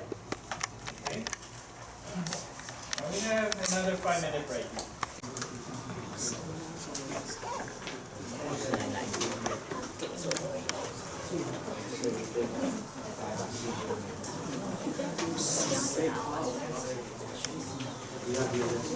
Okay, please keep your discussions between your members.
B-ExcelPhy, and today I'm going to report problem number 13, waiting time.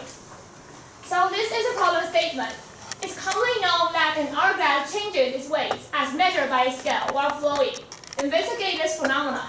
So the reporter thinks that the most important word that we should focus on is the word hourglass changing its weight, because we are going to discuss and to focus on and put attention on the weight changes in a different period of time and to separate the whole process in different period of time. And second, we are going to see the level of Y changing depends on the relevant parameters. So this is the reporter's outline.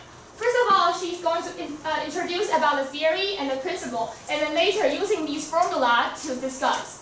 And then second, she's going to talk about experimental method, including the parameters, and later she's going to investigate about this experiment.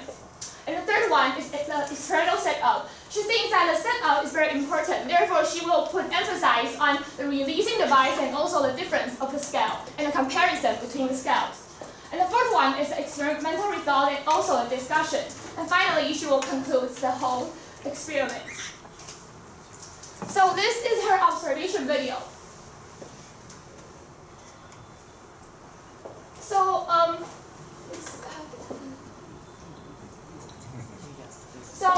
the spring scale is supposed to be first decrease and then stay in a basic value, and then the number will increase. The observation video has a kind of mistake.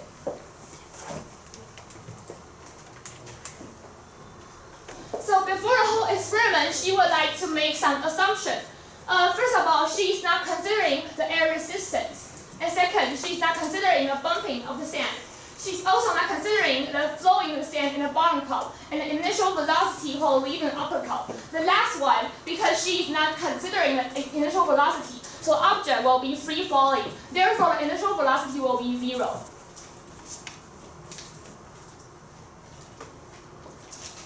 So this is her principle, and she is going to divide her process into two parts. The first part is the accelerating sand in the air after leaving the upper cup. And the second one is the accelerating sand while falling into the bottom cup. And bottom one is the formula she is going to use later. N, which is the normal force, is the force that the scale gives to the device, minus mg, which is the mass of total device, times gravity. So N minus mg equals dp over dt, which is the momentum in the unit of time. So N minus mg is supposed to be 0 when the sand is not falling. So we're going later to use this formula to continue to do our discussion. So, and then we're going to give some definition. First is sigma 1. What is sigma 1? We define it as flow rates, which is the changing mass of the upper cup in the unit of time. And sigma 2, we define it as the changing mass of the bottom cup in the unit of time. So we can see that dp over dt, like I mentioned, is the momentum in the unit of time equal negative, because it cannot be measured, so it is negative. Negative, the accelerating sand in the air, which cannot be measured, and plus the force that the sand gives to a scale, and equal dp over dt, which is the momentum in the unit of time. So, and then we are going to set some time periods. So we are going to define t1 as the time that the free-falling object takes to reach the ground. And t2 is when normal sand is in the upper cup. And t3 is when normal sand is in the air. So we are going to see, according to this formula, we are going to see when the time is before t2, the sand will fall out of the upper cup and the sigma will be negative. And when the time is over t2, and there will be no sand falling out. So the sigma will be 0. And when the time is before t1, there will not be sand reaching the bottle. So sigma will be 0. And when the time is over t1, before t3, the sand will fall into the bottle. So the sigma will be positive. And later we can conclude these formula into a picture, which is the mass of sand up in the air. So here we make some small conclusion. As we get some from our previous page, we can draw it into this picture. We can see that the number first decrease and then stay in a basic value because the force is cancelled out, and then back to decrease and then stay to to the basic value. This is our prediction. So since we're not only considering using the electronic scale, but also the spring scale, therefore we are going to talk about the formula about the spring scale too.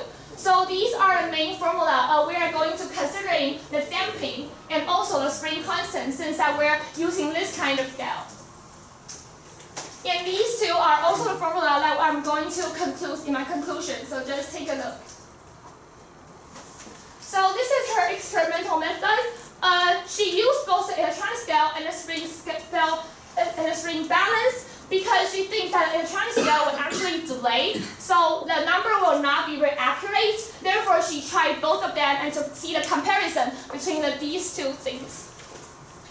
And then she also used spring balance, but the problem is more complicated. So she also discussed about damping and then also the spring constants. And the second one is a releasing device. She thinks that the setup is very important in this experiment.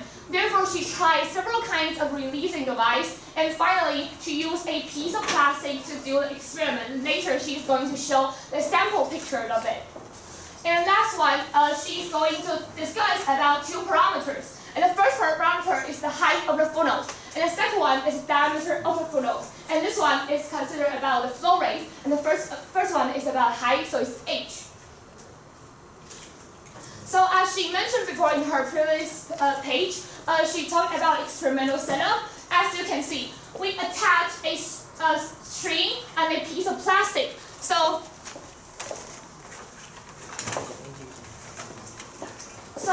as you can see, the plastic is right here at the funnel. So therefore, like this picture. So when we pull the string horizontally, like this, like this, the sand will be releasing, and then we think that this kind of setup will decrease the experimental errors. So this is also the experimental setup, which is equipment she used. This is the whole picture of it, and as you can see, we use board in order to prevent the wind from affecting the result. So we use this, and these are to see the different heights. So we can fix these funnels on different height in order to see a difference and a comparison, also to draw the graphs. And as you can see, here are the electronic scale and the spring scale. She used both of them in order to further discuss with the results. And as this is the picture of the funnel I used, we pull the string and the plastic will fall out and the sand will be released. So since she mentioned about the spring scale need to consider if the flow rate is stable. Therefore, she put this picture in order to make sure that make sure the flow rate is stable. Therefore, she did some experiment and concludes the experiment into a picture, and we can see that the flow rate is actually stable. So then we make sure that we can continue to do our experiment. This is her experimental result, but this is not the final one. This is just one to see the trend. Like we predicted, it's first decrease, stay on basic value, and then increase. So why this is from an electronic scale? Why we use spring scale instead? Because as you can see, this part is about 1.5 seconds. It does not take 1.5 seconds for the first sand to reach the bottom cup. Therefore, we can conclude that the electronic scale will actually delay, so it's not really accurate. Therefore, we also consider to use the spring scale. So that's why. And also, she mentioned about damping in her previous page. Damping is very important when we're using a spring scale. So therefore, we put the thing on we put the thing on the spring scale, and then we can see the damping and continue to do our experiment, and we can see that the damping of the trend is actually like this. So this is our discussion. Like we can see from our setup picture, we actually did different kind of heights in order to fix the funnels on different heights. So we can see that the purple one is our prediction line, and the blue one is our maximum. Like if the graph is supposed to be like this, so the top one is the maximum, and we're going to see. So when the heights increase, the y changing will also increase too, and that's what we get.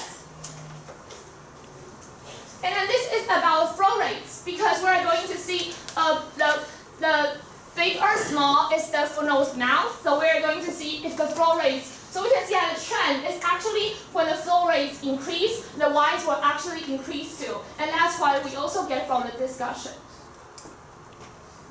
So finally, for a conclusion, she's going to say that when the time is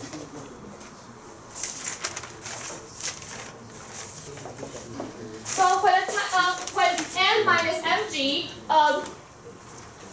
when n minus mg, when the time is between 0 and t1, the sigma will be negative, like she mentioned before. And when the time is between t1 and t2, and she thinks that to be 0, and the time is between t2 and t3, the sigma is actually positive, and when it's all done, it's all finished, it's 0. And this is the formula she showed.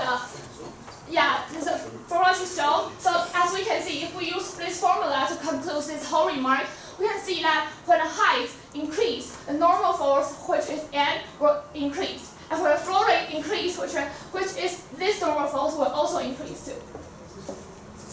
So thank you for listening. You have 2 minutes for short questions.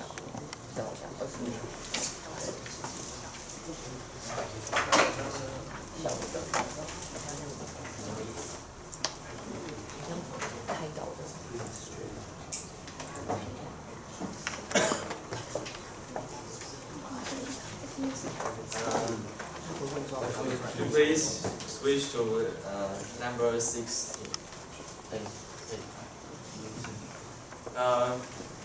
And you didn't show the time after 10 seconds.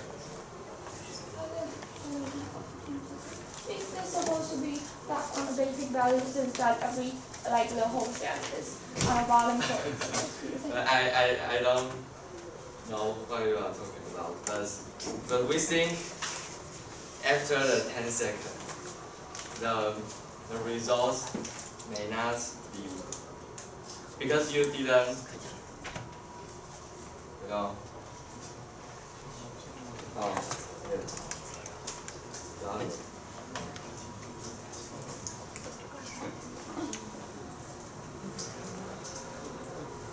After 10 seconds, it's supposed to be 0 because as the formula I mentioned before, it's supposed to be like first decrease and then stay the same and then back and then just back. So okay, I don't think we have to measure back since that we are going to put the importance on this instead of the back, which is not really our problem statement.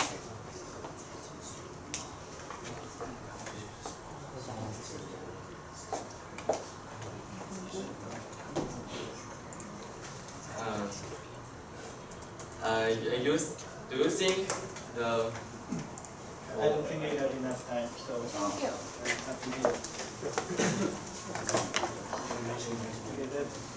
Vernon, you have 3 minutes to prepare for the following debate.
I think you use a great formula to explain your experience.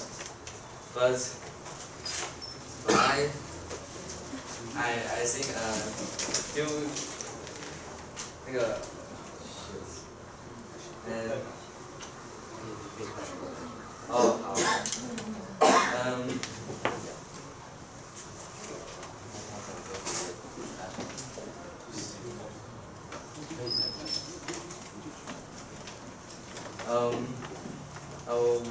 we think you can tell me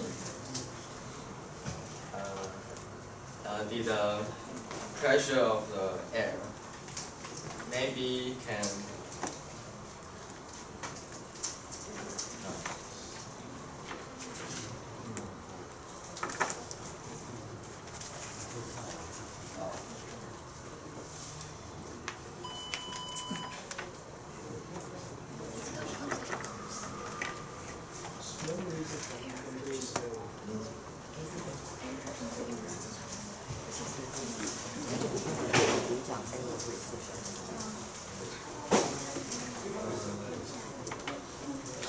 we think because you have a graph that shows at the height of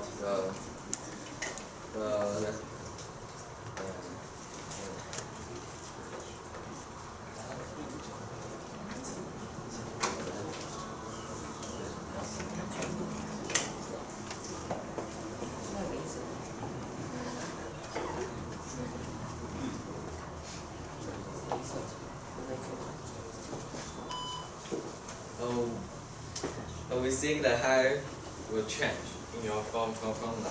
So could you just explain your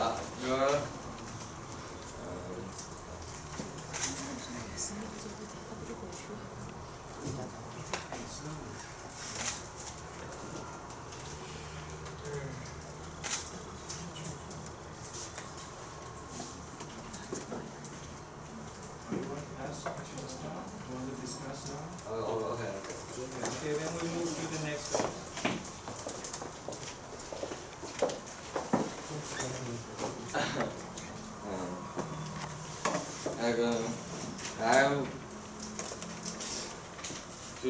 I'll switch to slide number 16.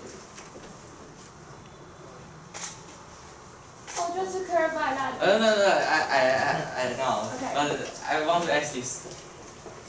This space is not 0. And could you explain? That's maybe. Okay, so this is an experiment. So an experiment may be some errors, and since that we also assume some of the assumption.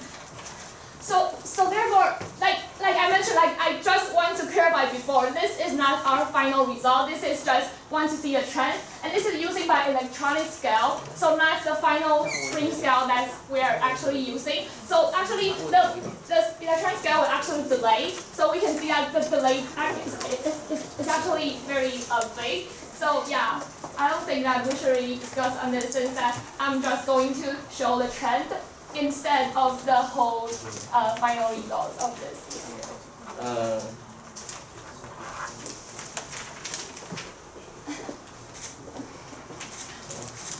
Do you want to take a look at my observation video that I didn't get to show because I want to see the height you record in the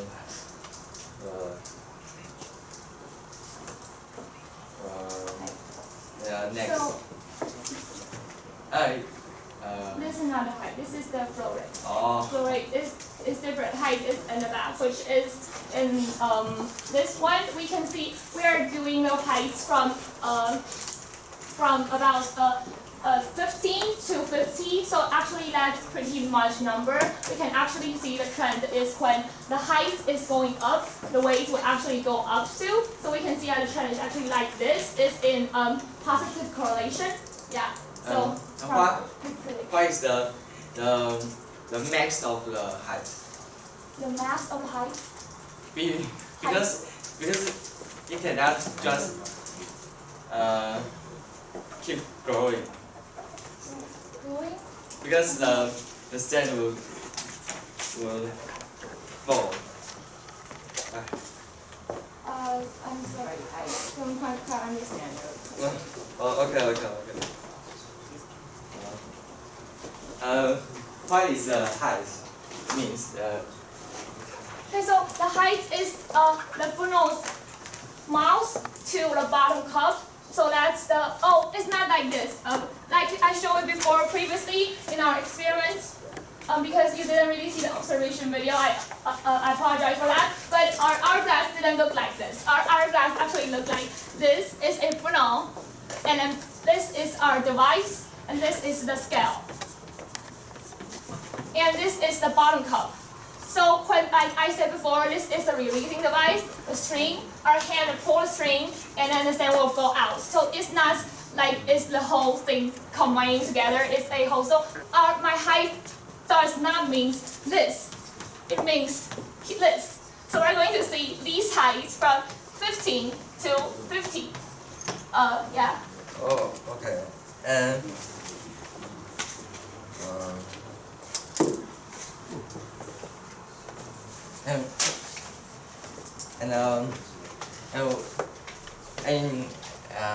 you use what thing to do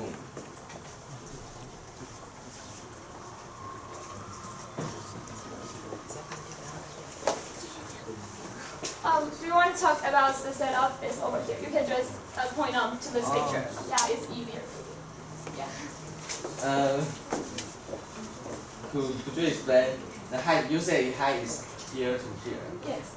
And what is this height and the times? Like the picture I showed earlier, this are the periods of this. Do you want to take it again? Because when the height is changed, like the formula I just showed you before, it will actually be positive correlation. It's the trend, like also the principle that I mentioned before previously. And do you ever think you can change another material? Oh yeah, sure. Because actually we also did the experiments of the like different kind of the principle. Like this is the sand, and we also try to do like green beans or like different kind of the material. But we think that like if the material is bigger, when it falls down, it will actually cause bumping.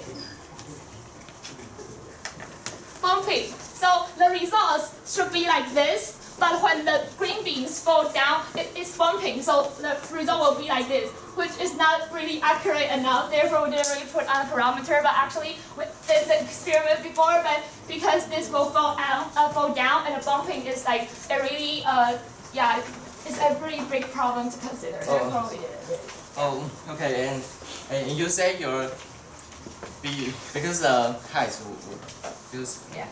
If this is h and this is h prime and h is bigger than x prime and m g h. So if your h keeps because it's bigger, so the h keeps smaller. So this may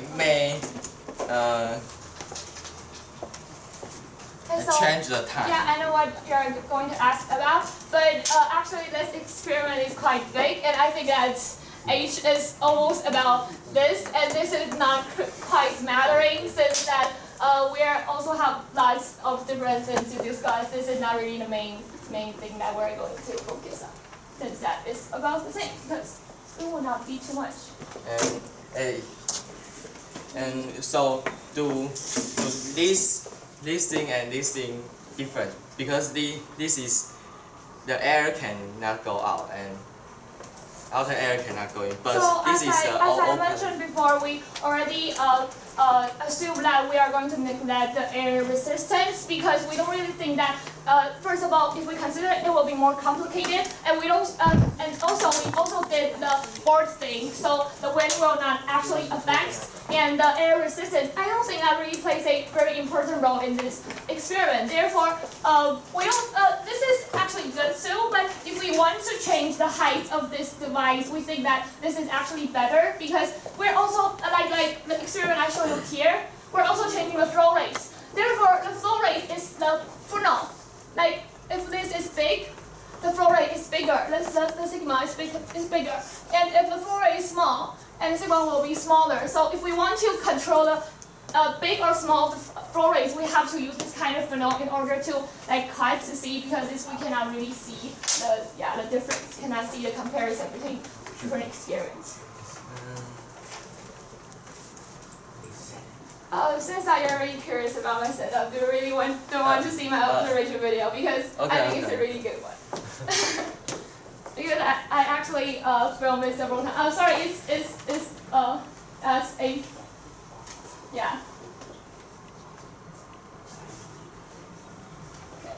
So this is the device I mentioned about. When I pull it, innocent will fall out. And I didn't really film about the spring scale, but I have another video about the spring scale of the one.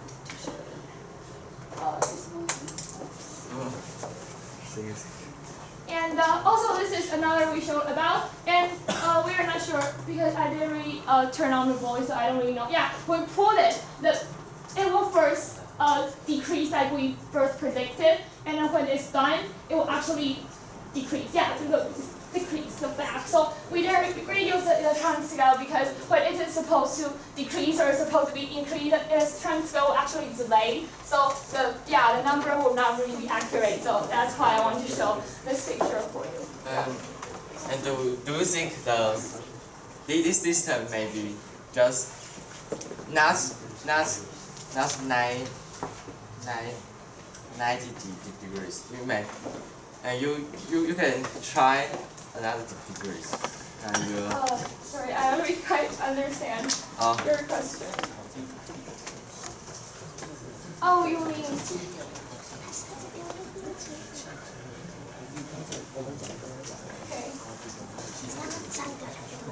Okay, so I get what you mean. You are saying that we are going to do the experiment like supposed to be like this, and we're supposed to do like this, the angle, right? But I think that when the stand is releasing, it's like this. So what if we do like this? I don't think it will be really accurate. So I don't think what is the purpose of doing this kind of experiment, since that our formula didn't really mention this kind of. So the formula's result is equal to your experiment, right? Sorry. So you use the formula to predict your results of your experiment. Yeah, we first want to predict, and then we try to draw the theory line in order to see what's the trend and what we are going to the expectation, and then later we are going to see that what's the really trend. And as you can see back, like I mentioned, this is another not really accurate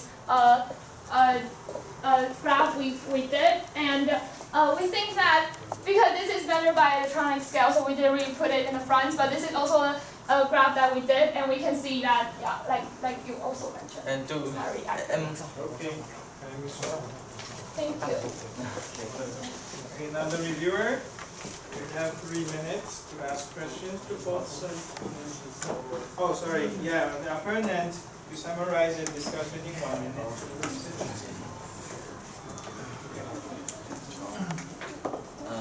So I think the system you design is great, but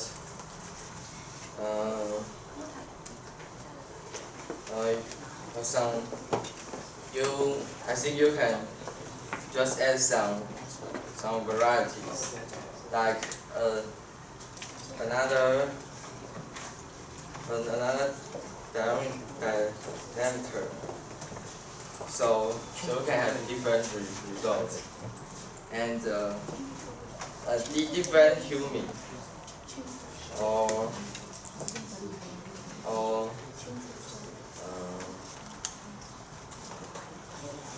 the air pressure can affect the results.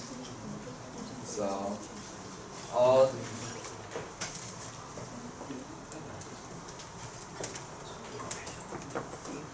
Oh, thank you. Okay, the reviewer, you have 3 minutes to ask questions to both sides. Oh, sorry. Does the reporter think that using a spring scale, even though it does not have like the delay of electronic scale, is it precise enough? We think that because, to be honest, the spring scale formula is actually way more complicated than the electronic scale formula. Therefore, I already mentioned about because spring scale have the damping, so it's actually really complicated to see. Therefore, we use the scale and then try to put a thing on the spring scale and to see the damping and to actually see the trend. It's actually like this. Does the reporter think the flow rate of the sand out of the funnel is important? The mass, like the DMDT, the flow rate of mass. Oh yeah, and she think it's important, because the formula had already mentioned, and also the opponent had already had mentioned that I didn't really control the diameter of the funnel mouse. However, she thinks that the diameter of when she's controlling the flow rate, she actually also considering the diameter of the mouse. So actually, she did both of that in one experiment. Did the reporter test different diameter of the top of the funnel, not the bottom hole?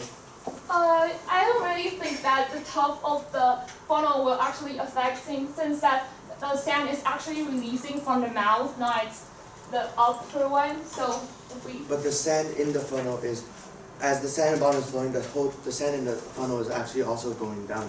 All the sand is moving.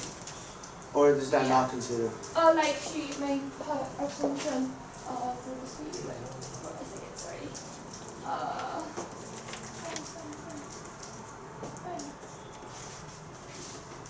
Oh my gosh. Wait, for just a second. Okay, so as the assumption that she actually did before, she didn't really considering the flowing of the sand in the bottom cup, because she thinks that the force will actually divide in very small forces, and that doesn't really matter. Yeah. Why does the opponent think air pressure matters? Because their environment is open, but we do in the air cannot go in, and so it falls down, and the air may block sand. Yeah. Okay. But their experiment is open, so it does not matter for them. So I just want to ask if this affects their formula results. Okay, time is up. Thank you. For the reviewer, you have 2 minutes to prepare for 4 minutes review.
So overall, the reviewer think the reporter did a good job analyzing the initial dip and the final bump, and that the pros are like the reporter recognized most of the important parts, and that they use spring scale to get rid of time delay, and their graphs are clear and it matches their theory.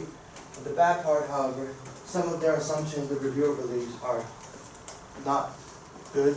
Like ignoring error resistance, the reviewer thinks that is okay, but the reviewer does not think that ignoring the initial velocity of the sand out of the upper funnel is okay. Also, the reviewer believes that using the spring scale is not precise enough, and actually, according to the reviewer's theory, it should not return to the basic weight, it should actually be a little greater, but in the reporter's experience that could not be seen because it was not precise enough.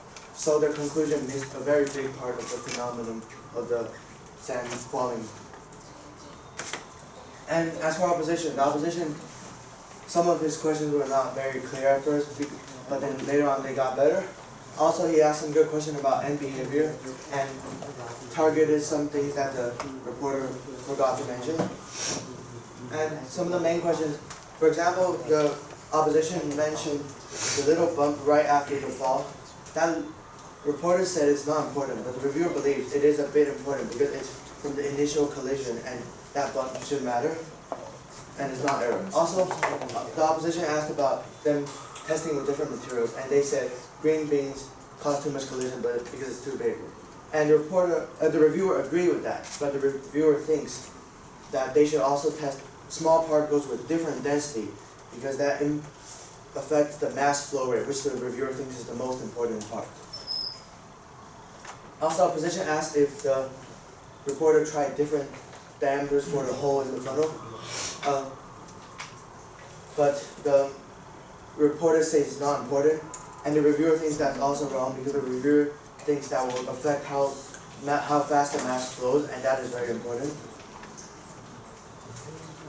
And the reviewer also asked earlier if spring scale is good enough, but the reporter did not properly answer the question. The reviewer thinks this is very important because he used electronic scale with more precision and saw a tiny mass difference that you cannot see on the spring scale. And also, the reviewer asked if the reporter considered the movement of the sand in the upper funnel.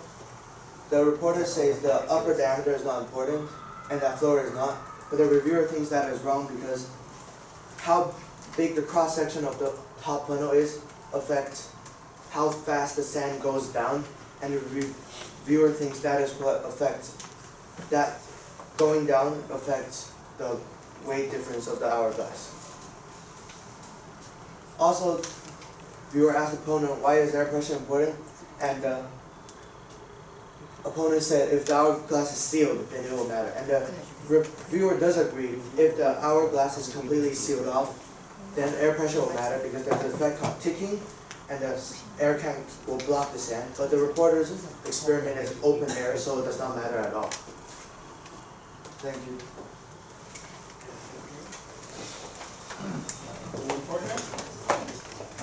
2 minutes for your concluding remarks.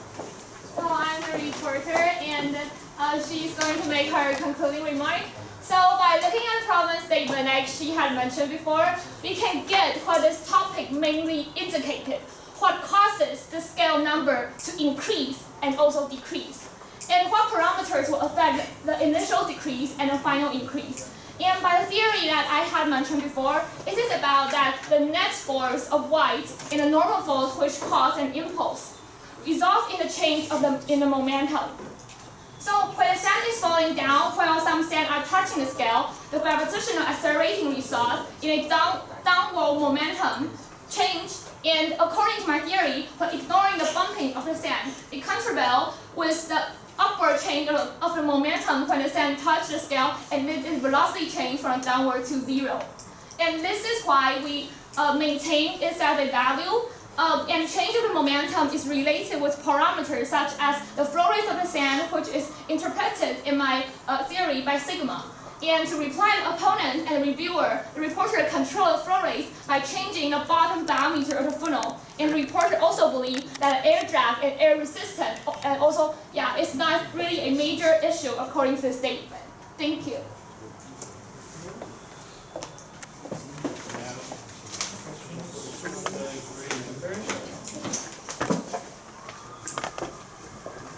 So I have one question for the reporter. So in the slide 17,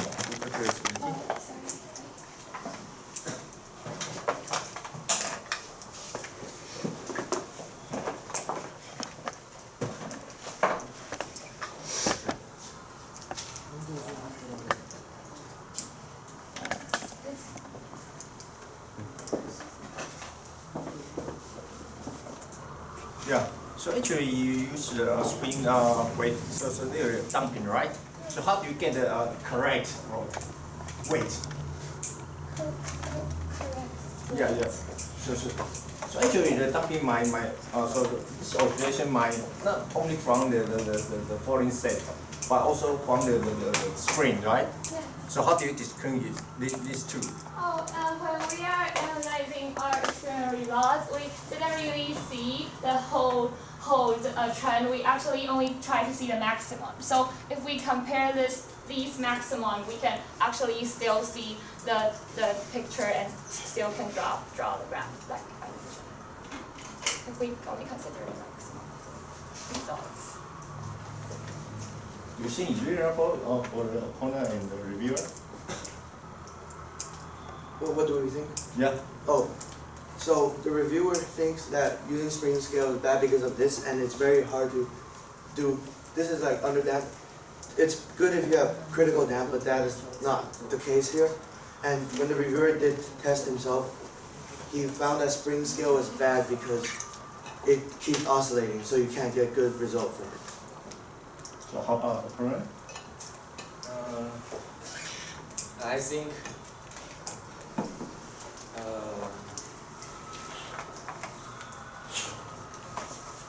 they can have a great, they can choose another lesson to do.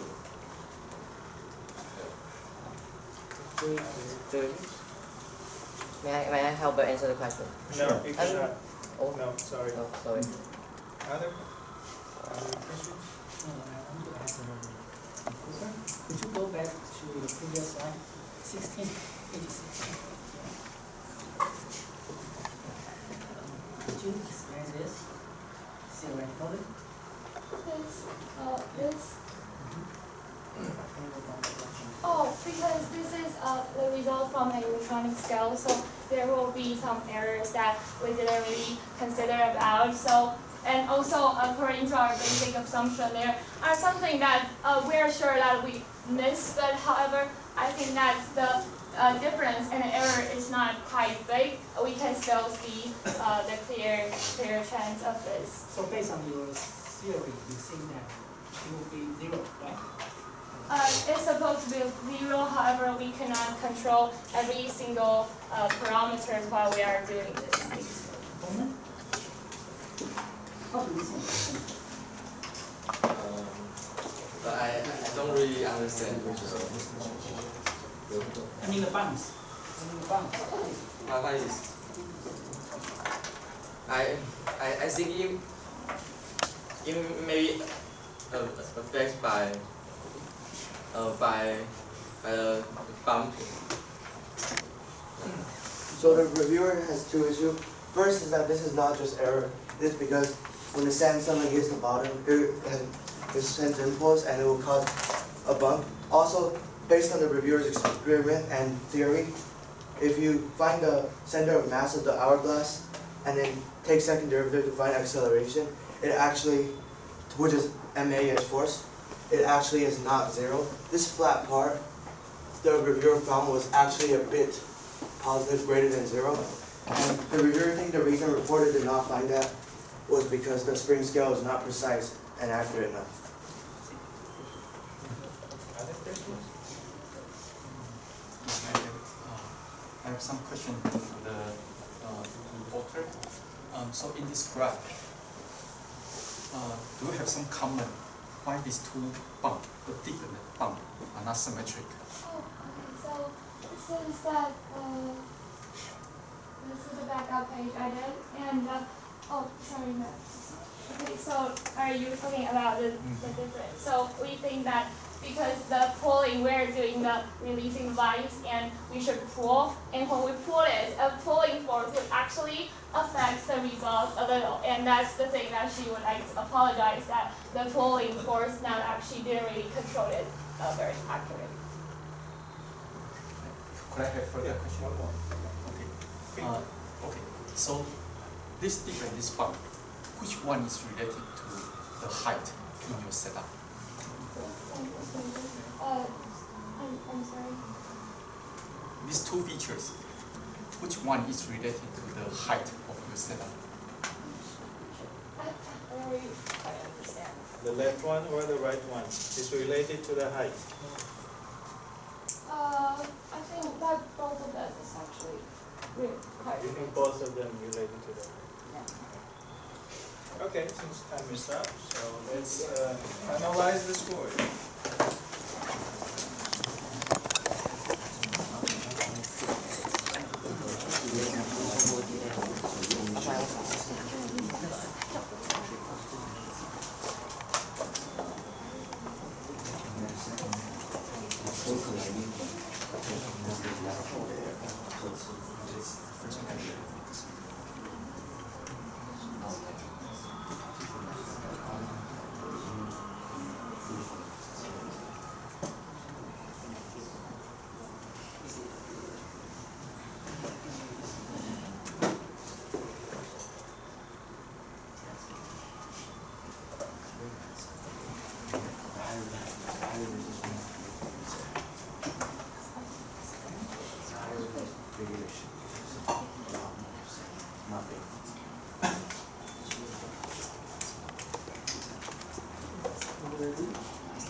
Now it's 4 for the reporter.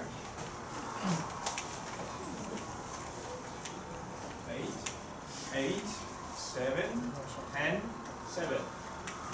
Thank you. And score for the opponent.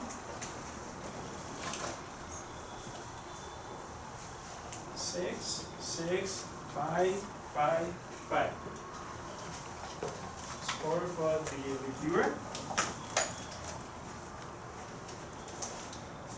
7, 7, 8, 9, 7.